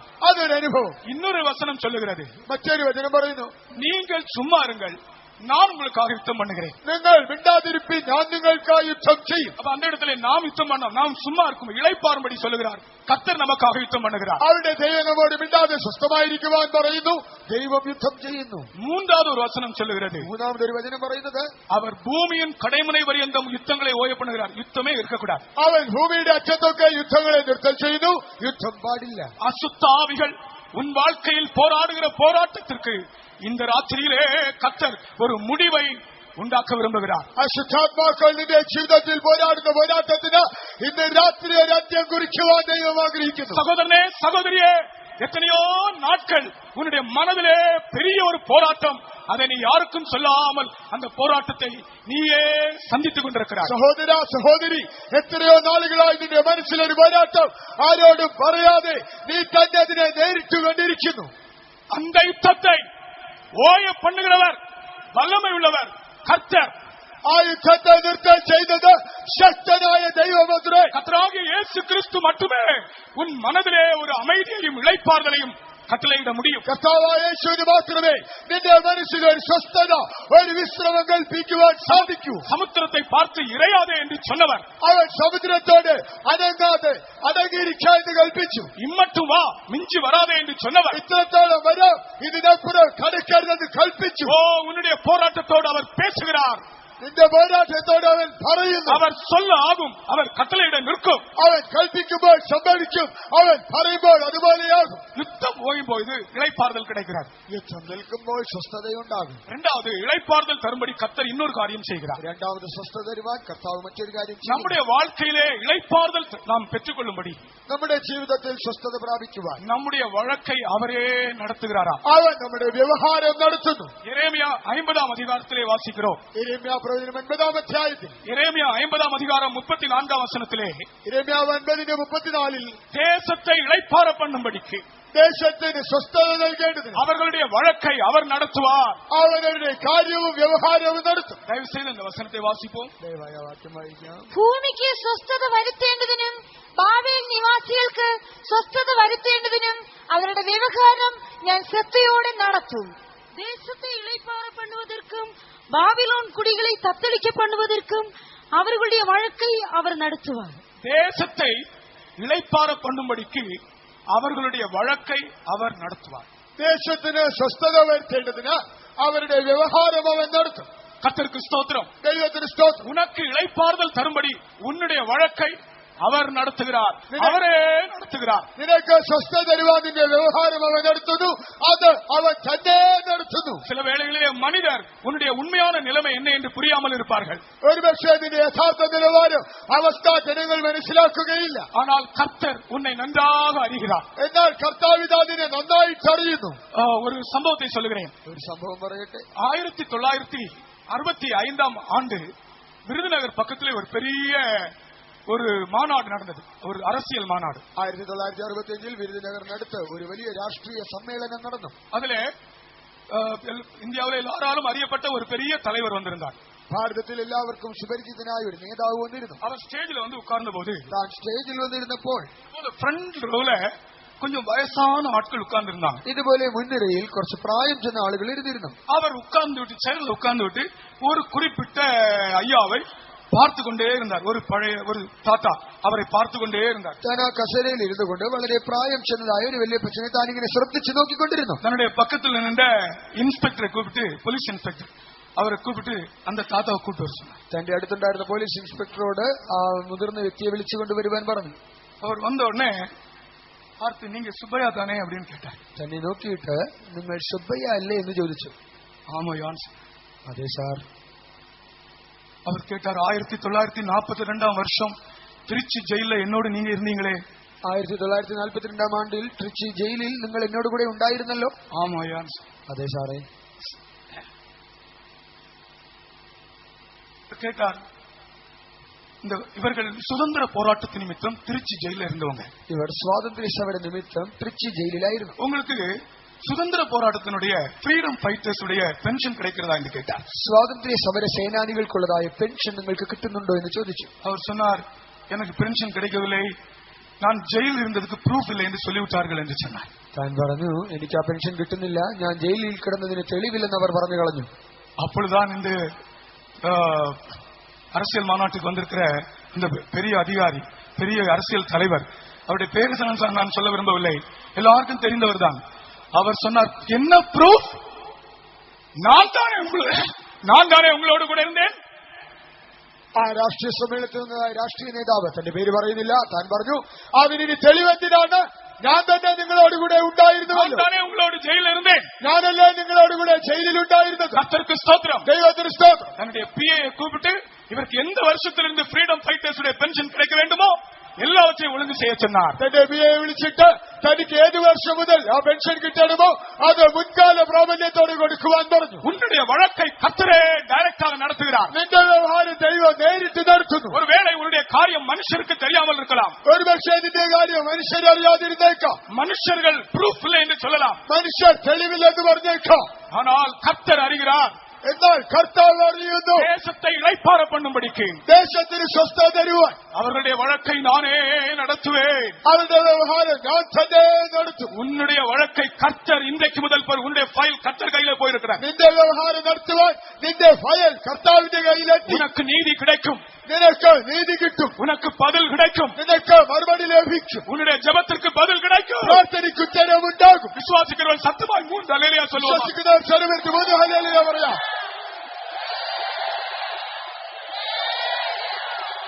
இதை விட சத்தமாக 3 அல்லேலூயா சொல்லுவான். കുറെക്കൂടെ ഉച്ചത്തിൽ ഒരു 3 ഹല്ലേലൂയ പറയാം. அல்லேலூயா ഹല്ലേലൂയ அல்லேலூயா ഹല്ലേലൂയ அல்லேலூயா. ഹല്ലേലൂയ. நம்முடைய ஃபைல் இப்ப யாரிடத்தில் போயிருக்கிறது? നമ്മുടെ ഫയൽ ഇപ്പോൾ ആരുടെ കയ്യിലാണ്? டைரக்டாக இயேசுவிடத்திலே கர்த்தரே நம்மை விசாரிக்கிறவராக இருக்கிறார். നേരിട്ട് യേശുവിന്റെ കയ്യിൽ കർത്താവ് നമുക്കായി വ്യവഹാരം നടത്തുന്നു. ஒருவேளை மனுஷர் நம்மை புரியாமல் இருக்கலாம். ഒരുപക്ഷെ മനുഷ്യർ നമ്മെ തെറ്റിദ്ധരിച്ചേക്കാം. ஆனால் தேசத்தை இளைப்பாற பண்ணும்படிக்கு ഭൂമിക്ക് സ്വസ്ഥത വരുത്തുവാൻ அவர்களுடைய வழக்கை நானே நடத்துவேன். അവരുടെ വ്യവഹാരം ഞാൻ തന്നെ നടത്തും. கர்த்தர் உன் வழக்கை நடத்தும் போது അവൻ നിന്റെ വ്യവഹാരം നടത്തുമ്പോൾ அவர் நீதி செய்கிறவர், അവൻ നീതി പ്രവർത്തിക്കും. நியாயம் செய்கிறவர். செய்கிறவர், நியாயம் செய்தவன், அவர் யதார்த்தமானவர், அவன் யதார்த்தமாயவன், அவரிடத்தில் பொய் இல்லை, அவனில் போஷ்கில்லை, அவரிடத்தில் மாறுபாடு இல்லை, அவனில் முகவட்சமில்லை, அவரிடத்தில் வேற்றுமையின் நிழல் இல்லை, விவேச்சனத்திலே நிழலில்ல, அவர் உனக்கு சரியாய் விசாரணை செய்வார். ശരിയായി നിന്നെ കരുതും. நிச்சயமாய் உன்னுடைய ஜெபங்களை கர்த்தர் கேட்பார். തീർച്ചയായും നിന്റെ പ്രാർത്ഥന ദൈവം കേൾക്കും. எனக்கு யாரும் இல்லை என்று நீ சொல்லாதே. എനിക്കാരുമില്ലെന്ന് നീ പറയേണ്ട. இந்த உலகத்தில் உனக்கு எல்லாரும் மரித்து நீ ஒரு தன் அனாதையாக இருக்கலாம். ലോകത്തിൽ നിനക്കുള്ളവരെല്ലാം മരിച്ചിട്ട് നീ ഒരു അനാഥനായി മാറിയിരിക്കാം. ஆனால் உன்னுடைய வழக்கை விசாரிக்கிற நீதி உள்ள கர்த்தர் இன்றைக்கும் ஜீவிக்கிறார். നിന്റെ വ്യവഹാരം നടത്തുന്ന നീതിപരനായ കർത്താവ് ഇന്നും നിനക്കായി ജീവിക്കുന്നു. அந்த விசுவாசத்தோடு இந்த இடத்துல நீ காணப்படுவாயாக. ആ വിശ്വാസത്തോടെ നീ ഇവിടെ കാണപ്പെട്ടാട്ടെ. அடுத்ததாக ஷாலோம் என்ற வார்த்தைக்கு பூர்ண பாதுகாவல். ஷாலோம் என்ற பதத்திനെ சம்பூர்ண சுரட்சிதத்துவம். அவர் நமக்கு சௌக்கியத்தையும் இளைப்பாறுதலையும் மட்டுமல்ல பூரண பாதுகாவலையும் அளிக்கிறார். അവൻ നമുക്ക് സമാധാന സൗഖ്യം സ്വസ്ഥത നൽകുന്നത് മാത്രമല്ല ഒരു സമ്പൂർണമായ സുരക്ഷിതത്വം നൽകുന്നു. உன்னுடைய வாழ்க்கையிலே நீ எந்த காரியத்தை குறித்து பயந்து கொண்டிருக்கிறாயோ அந்த காரியத்தில் உனக்கு ஒரு பூர்ண பாதுகாவலை அளிக்கிறார். നീ ഏത് കാര്യത്തെ പേടിക്കുന്നുവോ അതിൽ പരിപൂർണ സംരക്ഷണം നൽകുന്നു. கர்த்தர் நம்மை ஆவிக்குரிய சரீரத்திற்குரிய ஆசீர்வாதங்களால் ஆசீர்வதிக்கிறவர் மட்டுமல்ல அதற்கேற்ற ஒரு பாதுகாவலும் நமக்கு தருகிறார். കർത്താവ് നമ്മെ ആത്മീകമായി ശാരീരികമായി അനുഗ്രഹിക്കുക മാത്രമല്ല അതിന് വേണ്ടതായ ഒരു സുരക്ഷിതത്വം നൽകുന്നു. அந்த போவாஸ் ரூத்திடத்திலே சொன்ன வார்த்தையை பாருங்கள். ആ ബോവസ് രൂത്തിനോട് പറഞ്ഞ വാക്കുകൾ നോക്കുക. நீ கதிர் பொறுக்கும்படியாக வேற ஒரு வயலுக்கு போக வேண்டாம். മകളെ കച്ചമെടുക്കുവാൻ മറ്റൊരു വയലിൽ പോകേണ്ട. இங்கேயே நீ இரு. നീ ഇവിടെ തന്നെ ഇരുന്നു കൊള്ളുക. கர்த்தருக்கு ஸ்தோத்திரம். ദൈവത്തിന് സ്തോത്രം. போவாஸின் வயலிலே ரெண்டு விசேஷங்கள்.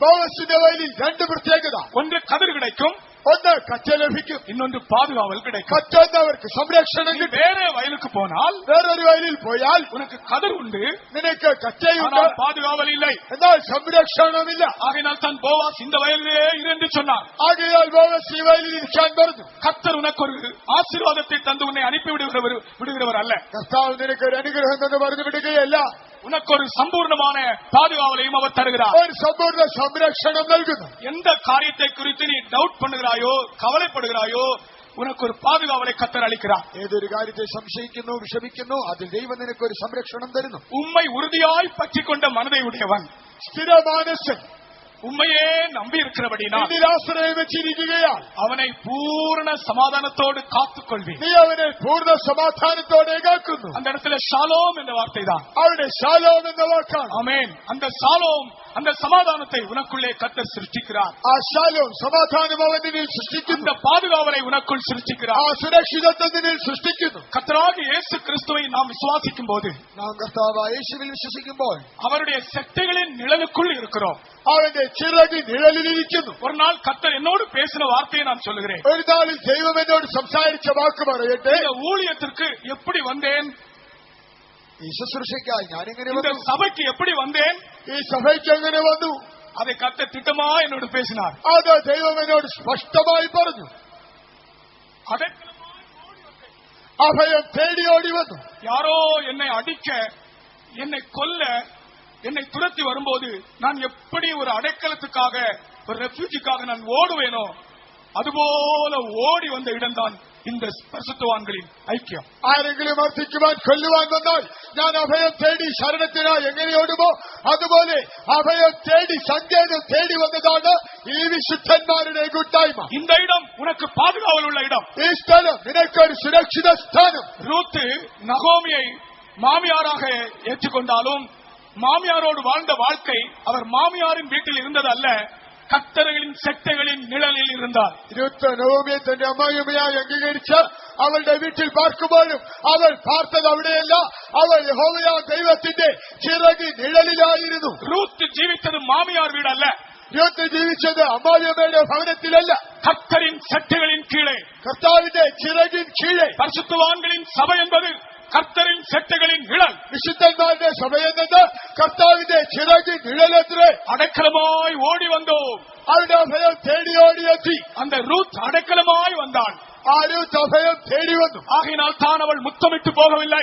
ആകയാൽ അവൾ ചുംബിച്ചിട്ട് വിരിഞ്ഞു പോയില്ല. ஆகையினால் இந்த பரிசுத்தவான்களின் ஐக்கியத்திலே உனக்கு ஒரு மிகுந்த பாதுகாவல் உண்டு என்று கர்த்தர் சொல்லுகிறார். ആകയാൽ ഈ വിശുദ്ധന്മാരുടെ കൂട്ടായ്മയിൽ നിനക്ക് അതീവ സുരക്ഷിതത്വമുണ്ടെന്ന് കർത്താവ് അരുളി ചെയ്യുന്നു. உன்னை யாராலும் கொல்ல வேண்டும் என்று விரும்புகிறார்களா? ആരെങ്കിലും ഇതിനെ കൊല്ലണമെന്ന് തീരുമാനിച്ചിരിക്കുന്നുവോ? உனக்கு விரோதமாய் யாராலும் சதித்திட்டம் தீட்டியிருக்கிறார்களா? നിനക്ക് വിരോധമായി ആരെങ്കിലും ഏതെങ്കിലും ഗൂഢാലോചന ആവിഷ്കരിച്ചിരിക്കുന്നുവോ? கர்த்தரின் செட்டைகளின் நிழலே ஓடிவா. കർത്താവിന്റെ ചിറകുനിഴലിൽ ഓടി വന്നാട്ടെ. அந்த ரூத் கர்த்தரின் செட்டைகளின் நிழலிலே தங்கினபடியினால் தான் அவள் பிற்காலத்தில் ஆசீர்வதிக்கப்பட்டார். ആ രൂത്ത് കർത്താവിന്റെ ചിറകുനിഴലിൽ വന്നതുകൊണ്ട് പിൽക്കാലത്ത് അനുഗ്രഹിക്കപ്പെട്ടു. மாமியார் வீடாக அனுபவித்தவள் போய்விட்டாள். അമ്മാവിയമ്മയുടെ വീടെന്ന് ചിന്തിച്ചവൾ വേർപെട്ടുപോയി. அருமையான சகோதரனே சகோதரியே, உன்னுடைய வாழ்க்கைக்கு ஒரு பாதுகாவலான இடத்தை குறித்து நாங்கள் சுவிசேஷமாய் அறிவிக்கிறோம். പ്രിയ സഹോദര സഹോദരി, നിന്റെ ജീവിത സുരക്ഷിത സ്ഥാനത്തെ കുറിച്ച് സുവിശേഷമായി പറയുന്നു. எபிரேய நிருபக்காரன் சொல்லுகிறான், എബ്രായ ലേഖന കർത്താവ് പറയുന്നു, கர்த்தருடைய செட்டைகளின் கீழ் அடைக்கலமாய் வந்த உனக்கு കർത്താവിന്റെ ചിറകുനിഴലിൽ അഭയം തേടി വന്ന നിനക്ക് மாறாத சுவிசேஷங்களினால், മാറാത്ത സുവിശേഷത്താൽ. பிரியமானவர்களே, அவர் 2 விசேஷங்களினாலே எவ்வளவேனும் பொய்யுரையாத தேவன் அந்த நம்பிக்கையை நமக்கு தந்திருக்கிறார். ശരണത്തിനായി ഓടി വന്ന നിനക്ക് ഭോഷ്ക് പറയാത്ത ദൈവം 2 കാര്യങ്ങളാൽ ആണയിട്ടിരിക്കുന്നു. இந்த இடம் உனக்கு ஒரு மிகுந்த பாதுகாவல் உள்ள இடம். ഇത് നിനക്ക് അതീവ സുരക്ഷിത സ്ഥാനം. நீ எழும்பி ஓடிப்போ. എഴുന്നേറ്റ് ഓടിപ്പോയാൽ நெகேமியாவிடத்திலே சொல்லப்பட்டது, ஓடிப்போ. നെഹെമ്യാവിനോട് പറഞ്ഞു, നീ ഓടിപ്പോവുക, உன்னை கொல்ல வருகிறார்கள். നിന്നെ കൊല്ലുവാൻ വരുന്നു. என்னை போன்ற மனிதன் ஓடி போவானா? എന്നെ പോലുള്ള ഒരുത്തൻ ഓടിപ്പോകുമോ? உயிர் பிழைக்கும்படி ஆலயத்திலே போய் பதுங்குவானா? ജീവരക്ഷയ്ക്കായി ആലയത്തിൽ ചെന്ന് ഒളിക്കുമോ? நான் கர்த்தருடைய செட்டைகளுக்குள் இருக்கிறேன். ഞാൻ കർത്താവിന്റെ ചിറകിൻ കീഴിലത്രേ. கர்த்தருடைய பரிசுத்த நாமத்திற்கு மகிமை உண்டாவதாக. കർത്താവിന്റെ വിശുദ്ധ നാമത്തിന് മഹത്വം ഉണ്ടാകട്ടെ. கர்த்தருக்கு ஸ்தோத்திரம். ദൈവത്തിന് സ്തോത്രം. கர்த்தர் உன்னை பாதுகாப்பார். കർത്താവ് നിന്നെ സൂക്ഷിക്കും. தீமைகளில் இருந்து, ദോഷത്തിൽ നിന്ന്, மனுஷருடைய வஞ்சனைகளில் இருந்து, മനുഷ്യരുടെ ചതിയിൽ നിന്ന്, பிசாசின் கண்ணியில் இருந்து പിശാചിന്റെ കെണിയിൽ നിന്ന് உன்னை பாதுகாக்கிறவர். നിന്നെ സൂക്ഷിക്കുന്നവൻ அது மட்டுமல்ல, മാത്രമല്ല உன்னுடைய ஆத்மாவை அவர் காக்கிறவர். അവൻ നിന്റെ പ്രാണനെ സൂക്ഷിക്കും. வழுவாதபடி நம்மை காக்கிறவர். നമ്മെ വീഴാതവണ്ണം സൂക്ഷിക്കുന്നവൻ. வழுவாதபடி நம்மை காக்கிறவர். വീഴാതവണ്ണം സൂക്ഷിക്കുന്നവൻ. அதனுடைய அர்த்தம் என்ன? അതിന്റെ അർത്ഥം എന്താണ്? நம் ஜீவியத்திலே ஒரு சறுக்கல் கூட உண்டாகாதபடி நம்மை காக்கிறவர். ജീവിതത്തിൽ ഒരു വഴുതൽ പോലും ഉണ്ടാകാതെ നമ്മെ പരിപാലിക്കുന്നവൻ. என் கால் சறுக்கிறது என்று சொல்லும் போது, എന്റെ കാൽ വഴുതുന്നെന്ന് ഞാൻ പറഞ്ഞപ്പോൾ, உம்முடைய கிருபை என்னை தாங்குகிறது. ദൈവമേ, നിന്റെ ദയ എന്നെ താങ്ങുന്നു. நம்முடைய ஆத்மாவுக்கு தீமை அனுபவிக்காதபடி, அணுகாதபடி கர்த்தர் நம்மை பாதுகாக்கிறவராக இருக்கிறார். നമ്മുടെ പ്രാണനെ ദോഷം തെറ്റാതെ വണ്ണം ദൈവം നമ്മെ പരിപാലിക്കുന്നു. நான் இந்த பெந்தேகோஸ்தே சபைக்கு முதல் முறை இந்த ஃபெய்த்தோமுக்கு வருகிறேன். ഞാൻ ആദ്യമായി പെന്തക്കോസ്ത് സഭയിൽ ഈ ഫെയ്ത്തോമിൽ വരുന്നു. பிடந்தோடு ஃபெய்த்தோம் தான் முதலாவது நான் போனேன். പിടന്തോട് ഫെയ്ത്തോമിലാണ് ആദ്യമായി പോയത്. ஃபெய்த்தோம் என்ற வார்த்தையை அப்பொழுதுதான் நான் கேட்கிறேன். ഫെയ്ത്തോം എന്ന വാക്ക് പോലും ആദ്യമായി കേൾക്കുന്നതെന്നാണ്. ஸ்தோத்திரம். ദൈവത്തിന് സ്തോത്രം. அன்றைக்கு எங்களுக்கு நான் முதல் நாள் போன அன்றைக்கு எங்களுக்கு கொஞ்சம் பஸ் லேட் ஆயிடுச்சு. ആദ്യമായി പോയ അന്ന് അല്പം ബസ് താമസിച്ചു. மலையாள பாட்டு பாடும்போது தான் போகிறோம். മലയാള പാട്ട് പാടുമ്പോഴാണ് ചെല്ലുന്നത്. முதல் பாட்டு பாடுறாங்க. ആദ്യത്തെ പാട്ട് പാടുന്നു. நான் உள்ள போகும்போது கேட்டதான வார்த்தை தான், சொர்க்கபிதாவே நின் வசனத்தில். அந்த பாட்டு ആ പാട്ടൊന്ന് പാടിയ. സ്വർഗപിതാവേ നിൻ വചനത്തിൽ എൻ കാലടികൾ സ്ഥിരമാക്കണമേ. സ്വർഗപിതാവേ നിൻ വചനത്തിൽ എൻ കാലടികൾ സ്ഥിരമാക്കണമേ. യാതൊരു നീതിയും നിരസിടമേ. യാതൊരു നീ നടത്തണമേ. യാതൊരു നീതി നിരസിടമേ. യാതൊരു നീ നടത്തണമേ. സ്വർഗപിതാവേ നിൻ വചനത്തിൽ എൻ കാലടികൾ സ്ഥിരമാക്കണമേ. സ്വർഗപിതാവേ നിൻ വചനത്തിൽ എൻ കാലടികൾ സ്ഥിരമാക്കണമേ. യാതൊരു നീതിയും നിരസിടമേ. യാതൊരു നീ നടത്തണമേ. യാതൊരു നീതിയും നിരസിടമേ. உன்னுடைய ஜீவிய யாத்திரையிலே നിന്റെ ജീവിതയാത്രയിൽ எந்த அநீதியும் உன்னை அணுகாமல், യാതൊരു അനീതിയും വേശാതെ, எந்த தீமையும் உன் ஆத்மாவுக்கு அணுகாமல், നിന്റെ പ്രാണന് ഒരു ദോഷവും വരാതെ உன்னுடைய அடிகளை அவர் ஸ்திரப்படுத்துவார். നിന്റെ കാലടികളെ അവൻ സ്ഥിരമാക്കും. உனக்கு ஒரு சௌக்கியம் தந்து உன்னை அப்படியே அனுப்புறதல்ல அவருடைய வேலை. ഒരു സൗഖ്യം നിന്നെ വിടുകയല്ല അവന്റെ പ്രവൃത്തി. உன்னை ஸ்திரமாக்குவதுதான் அவருடைய நோக்கம். നിന്നെ ഉറപ്പിക്കുക അവന്റെ ഉദ്ദേശമാത്രേ. ஷாலோம் ஷாலோம் என்கிற பாதுகாவலை, பூர்ண பாதுகாவலை உனக்கு கர்த்தர் தருகிறார். ശാലോം ശാലോം എന്ന സമ്പൂർണ്ണ സുരക്ഷിതത്വം അവൻ തരുന്നു. ஒரு தடவை அந்த குறைச்சு பாடுவோம். ഒരിക്കൽ കൂടെ பிதாவே நின் வசனத்தில் என்னோடடிகள் ஸ்திரமாக்கணுமே. சுகபிதாவே நின் வசனத்தில்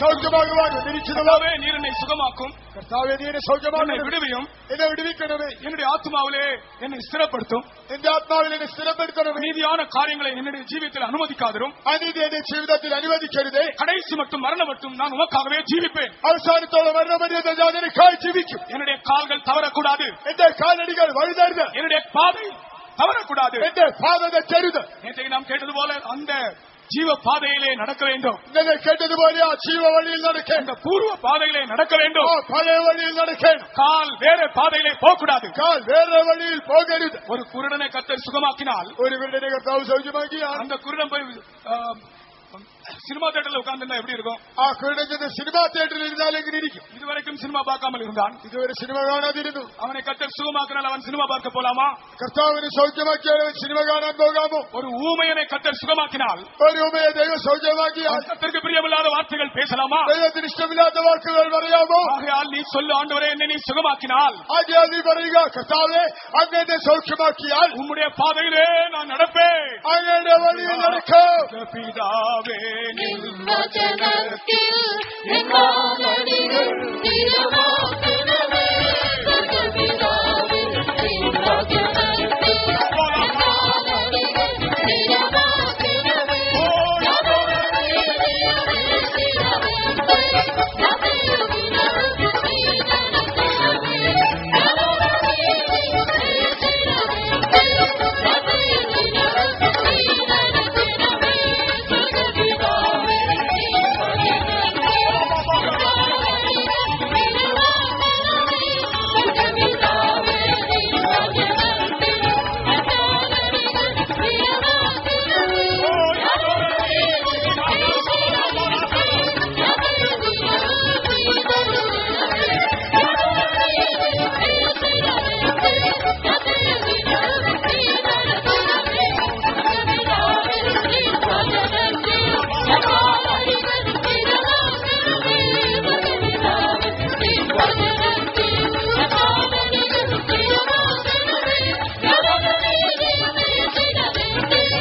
ஒரு பாதுகாவலற்ற ஒரு அனுபவத்திலே இருக்கிறது. നിന്റെ ജീവിതം ഇതുവരെ ഒരു സുരക്ഷിതത്വമില്ലാത്ത അനുഭവത്തിലായിരുന്നു. ஆனால் நானோ உன்னை பாதுகாவல் உள்ள ஒரு இடத்திலே வைத்து உன்னை கடைசி வரைக்கும் பராமரிக்கிற தேவன். ഞാനോ നിന്നെ ഒരു സുരക്ഷിത സ്ഥാനത്ത് വെച്ച് അവസാനത്തോളം പരിപാലിക്കുന്ന ദൈവം. சத்துருவின் வல்லமைகள் உன்னை தொட முடியாது. ശത്രുവിന്റെ ശക്തി നിന്നെ തൊടുകയില്ല. மந்திரவாதத்தின் வல்லமைகள் உன்னை தொட முடியாது. മന്ത്രവാദ ശക്തി നിന്നെ തൊടുകയില്ല. தீமையான யோசனைகளோடுள்ள மனிதர்கள் உன்னை தொட முடியாது. വിടാലോചനയുള്ള മനുഷ്യർ നിന്നെ തൊടുകയില്ല. நீ என்னுடைய செட்டைகளுக்குள்ளே இருக்கிறாய். നീയോ എന്റെ ചിറകിൻ കീഴിലാത്രേ. நீ பத்திரமாக இருக்கிறாய். നീ സുഭദ്രമായിരിക്കുന്നു. நான் உன் ஆத்துமாவை காக்கிறவர். ഞാൻ നിന്റെ ആത്മാവിനെ കാക്കുന്നവൻ. உன் சரீரத்தை காக்கிறவர். ശരീരത്തെ കാക്കുന്നവൻ. கடைசி மட்டும் உன்னை வழி நடத்துகிறவர். അവസാനത്തോളം വഴി നടത്തുന്നവൻ. நான் பெரிய காரியங்களை உன் வாழ்க்கையில் செய்கிறவர். നിന്റെ ജീവിതത്തിൽ വൻ കാര്യം ചെയ്യുന്നവൻ. ஷாலோம் ஷாலோம் என்கிற பாதுகாவலை உனக்குள் சிருஷ்டிக்கிறேன். ശാലോം ശാലോം എന്ന സംരക്ഷണം സൃഷ്ടിക്കുന്നു. நீ பல சந்தர்ப்பங்களிலே பயந்ததுண்டு. പല സന്ദർഭങ്ങളിൽ നീ പേടിച്ചിട്ടുണ്ട്. மற்றவர்கள் என்னை எனக்கு தீமை செய்து விடுவார்களோ என்று. മറ്റുള്ളവർ ദോഷം ചെയ്യുമോ എന്ന്. இனி அந்த பயம் உன்னை விட்டு அகன்று இருக்கிறது. ആ ഭയം ഇതാ നിന്നെ വിട്ടുപോയി. நான் என்னுடைய அதிகாரத்திற்குள் உன்னை கொண்டு வந்திருக்கிறேன். ഞാൻ എന്റെ അധികാരത്തിൽ നിന്നെ കൊണ്ടുവന്നു കഴിഞ്ഞു. என்னுடைய வேலிக்குள் உன்னை கொண்டு வந்திருக்கிறேன். എന്റെ വേലിക്കുള്ളിൽ കൊണ്ടെത്തിച്ചു. என்னுடைய பார்வைக்குள் உன்னை கொண்டு வந்திருக்கிறேன். എന്റെ ദൃഷ്ടിക്കുള്ളിൽ കൊണ്ടുവന്നു. நீ என்னுடைய பார்வைக்குள் இருக்கிறபடியா നീ എന്റെ ദൃഷ്ടിക്കുള്ളിൽ ഇരിക്കുകയാൽ நீ பயப்படுகிற பயம் உன்னை விட்டு அகன்று போயிருக்கிறது. നീ പേടിച്ച പേടി നിന്നെ വിട്ടുപോയി. சத்துருவின் வல்லமைகள் உன்னை விட்டு விலகி இருக்கின்றன. ശത്രുവിന്റെ ശക്തി നിന്നെ വിട്ടു മാറി. ஆமென் ஹல்லேலூயா சொல்லுங்க. ഹല്ലേലൂയ പറയോ. ஆண்டவரை மகிமைப்படுத்துங்க. ദൈവത്തെ മഹത്വപ്പെടുത്തോ. சத்துருவின் வல்லமைகள் எல்லாம் வெட்கப்பட்டு ஓடிவிட்டன. ശത്രുവിന്റെ ശക്തി ലജ്ജിച്ചു. இதோ தூரத்தில் உள்ளவர்களுக்கும் சமீபத்தில் உள்ளவர்களுக்கும் ஷாலோம் ஷாலோம் சமாதானம் சமாதானம் என்று சொல்லுகிற அந்த உதடுகளின் பலனை நான் சிருஷ்டிக்கிறேன். ഇതാ ദൂരസ്ഥർക്കും സമീപസ്ഥർക്കും ശാലോം ശാലോം സമാധാനം സമാധാനം എന്ന് പറയുന്ന അതരവരം ഞാൻ സൃഷ്ടിക്കുന്നു. சிருஷ்டி கர்த்தராகிய இயேசு கிறிஸ்து நம்முடைய மத்தியிலே நடமாடிக்கொண்டிருக்கிறார். സൃഷ്ടികർത്താവായ കർത്താവായ യേശു നമ്മുടെ നടുവിൽ നടകൊള്ളുന്നു. இதுவரைக்கும் உங்களை கட்டி வைத்திருந்த கட்டுகளை இப்பொழுது அவர் அவிழ்த்திருக்கிறார். ഇതുവരെ ബന്ധിച്ചിരുന്ന കെട്ടുകൾ അവൻ അഴിച്ചിരിക്കുന്നു. இதோ ஒரு தேவ வல்லமை நம்முடைய மத்தியிலே புறப்பட்டு வருகிறது. ഇതാ ഒരു ദൈവ ശക്തി ഇവിടേക്ക് ഉത്ഭവിക്കുന്നു. சில அசுத்த ஆவிகள் நம்முடைய மத்தியில் இருந்து விலகி ஓடுகின்றன. ചില ശുദ്ധാത്മാക്കൾ ഇവിടെ നിന്ന് ഓടുന്നു. நம்முடைய பந்தலுக்குள் இருந்து சில அசுத்த ஆவிகள் வெளியே ஓடுவதை நான் பார்க்கிறேன். പന്തലിൽ നിന്ന് ചില ശുദ്ധാത്മാക്കൾ പുറത്തേക്ക് ഓടുന്നത് ഞാൻ കാണുന്നു. அவைகளுக்கு இங்கே இடமில்லை. അവയ്ക്ക് ഇവിടെ സ്ഥാനമില്ല. தன்னுடைய அதிகாரத்தை இங்கே வெளிப்படுத்தி കർത്താവിന്റെ അധികാരം ഇവിടെ വെളിപ്പെടുത്തി. சில அசுத்த ஆவிகள் வெளியே ஓடுகிறது. ചില ശുദ്ധാത്മാക്കൾ പുറത്തേക്ക് ഓടുന്നു. சில கத்திகள் அவிழ்ந்து விழுகிறது. ചില കെട്ടുകൾ അടിയുന്നു. கர்த்தராகிய இயேசு கிறிஸ்து நம்முடைய மத்தியிலே நடந்து கொண்டிருக்கிறார். യേശുവിടെ നടകൊള്ളുന്നു. அவர் சமாதானத்தை உனக்குள்ளே சிருஷ்டிக்கிறார். അവനൊരു സമാധാനം സൃഷ്ടിക്കുന്നു. സ്വർഗപിതാവേ നിൻ വചനത്തിൽ എൻ കാലടികൾ സ്ഥിരമാക്കണമേ. സ്വർഗപിതാവേ നിൻ വചനത്തിൽ എൻ കാലടികൾ സ്ഥിരമാക്കണമേ. യതൊരു നീതിയുമേ സ്ഥിരമെന്നേ യതേ ദിനവും നീ നടത്തണമേ. യതൊരു നീതിയുമേ സ്ഥിരമെന്നേ യതേ ദിനവും നീ നടത്തണമേ. സ്വർഗപിതാവേ നിൻ വചനത്തിൽ എൻ കാലടികൾ സ്ഥിരമാക്കണമേ.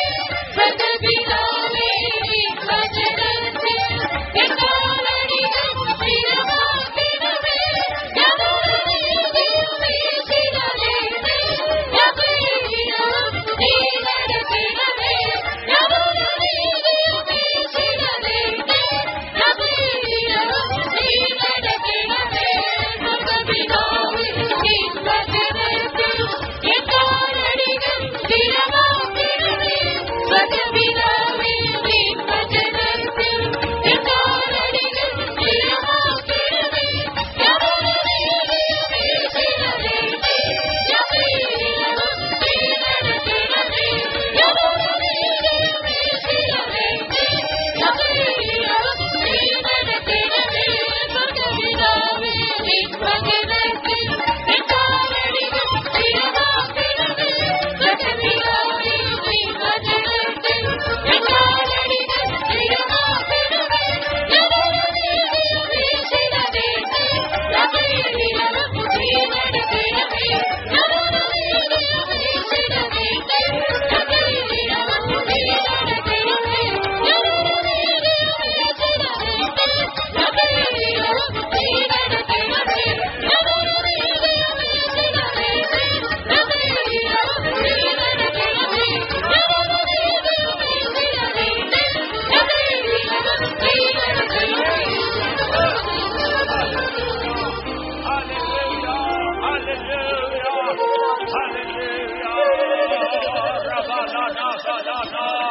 Hallelujah.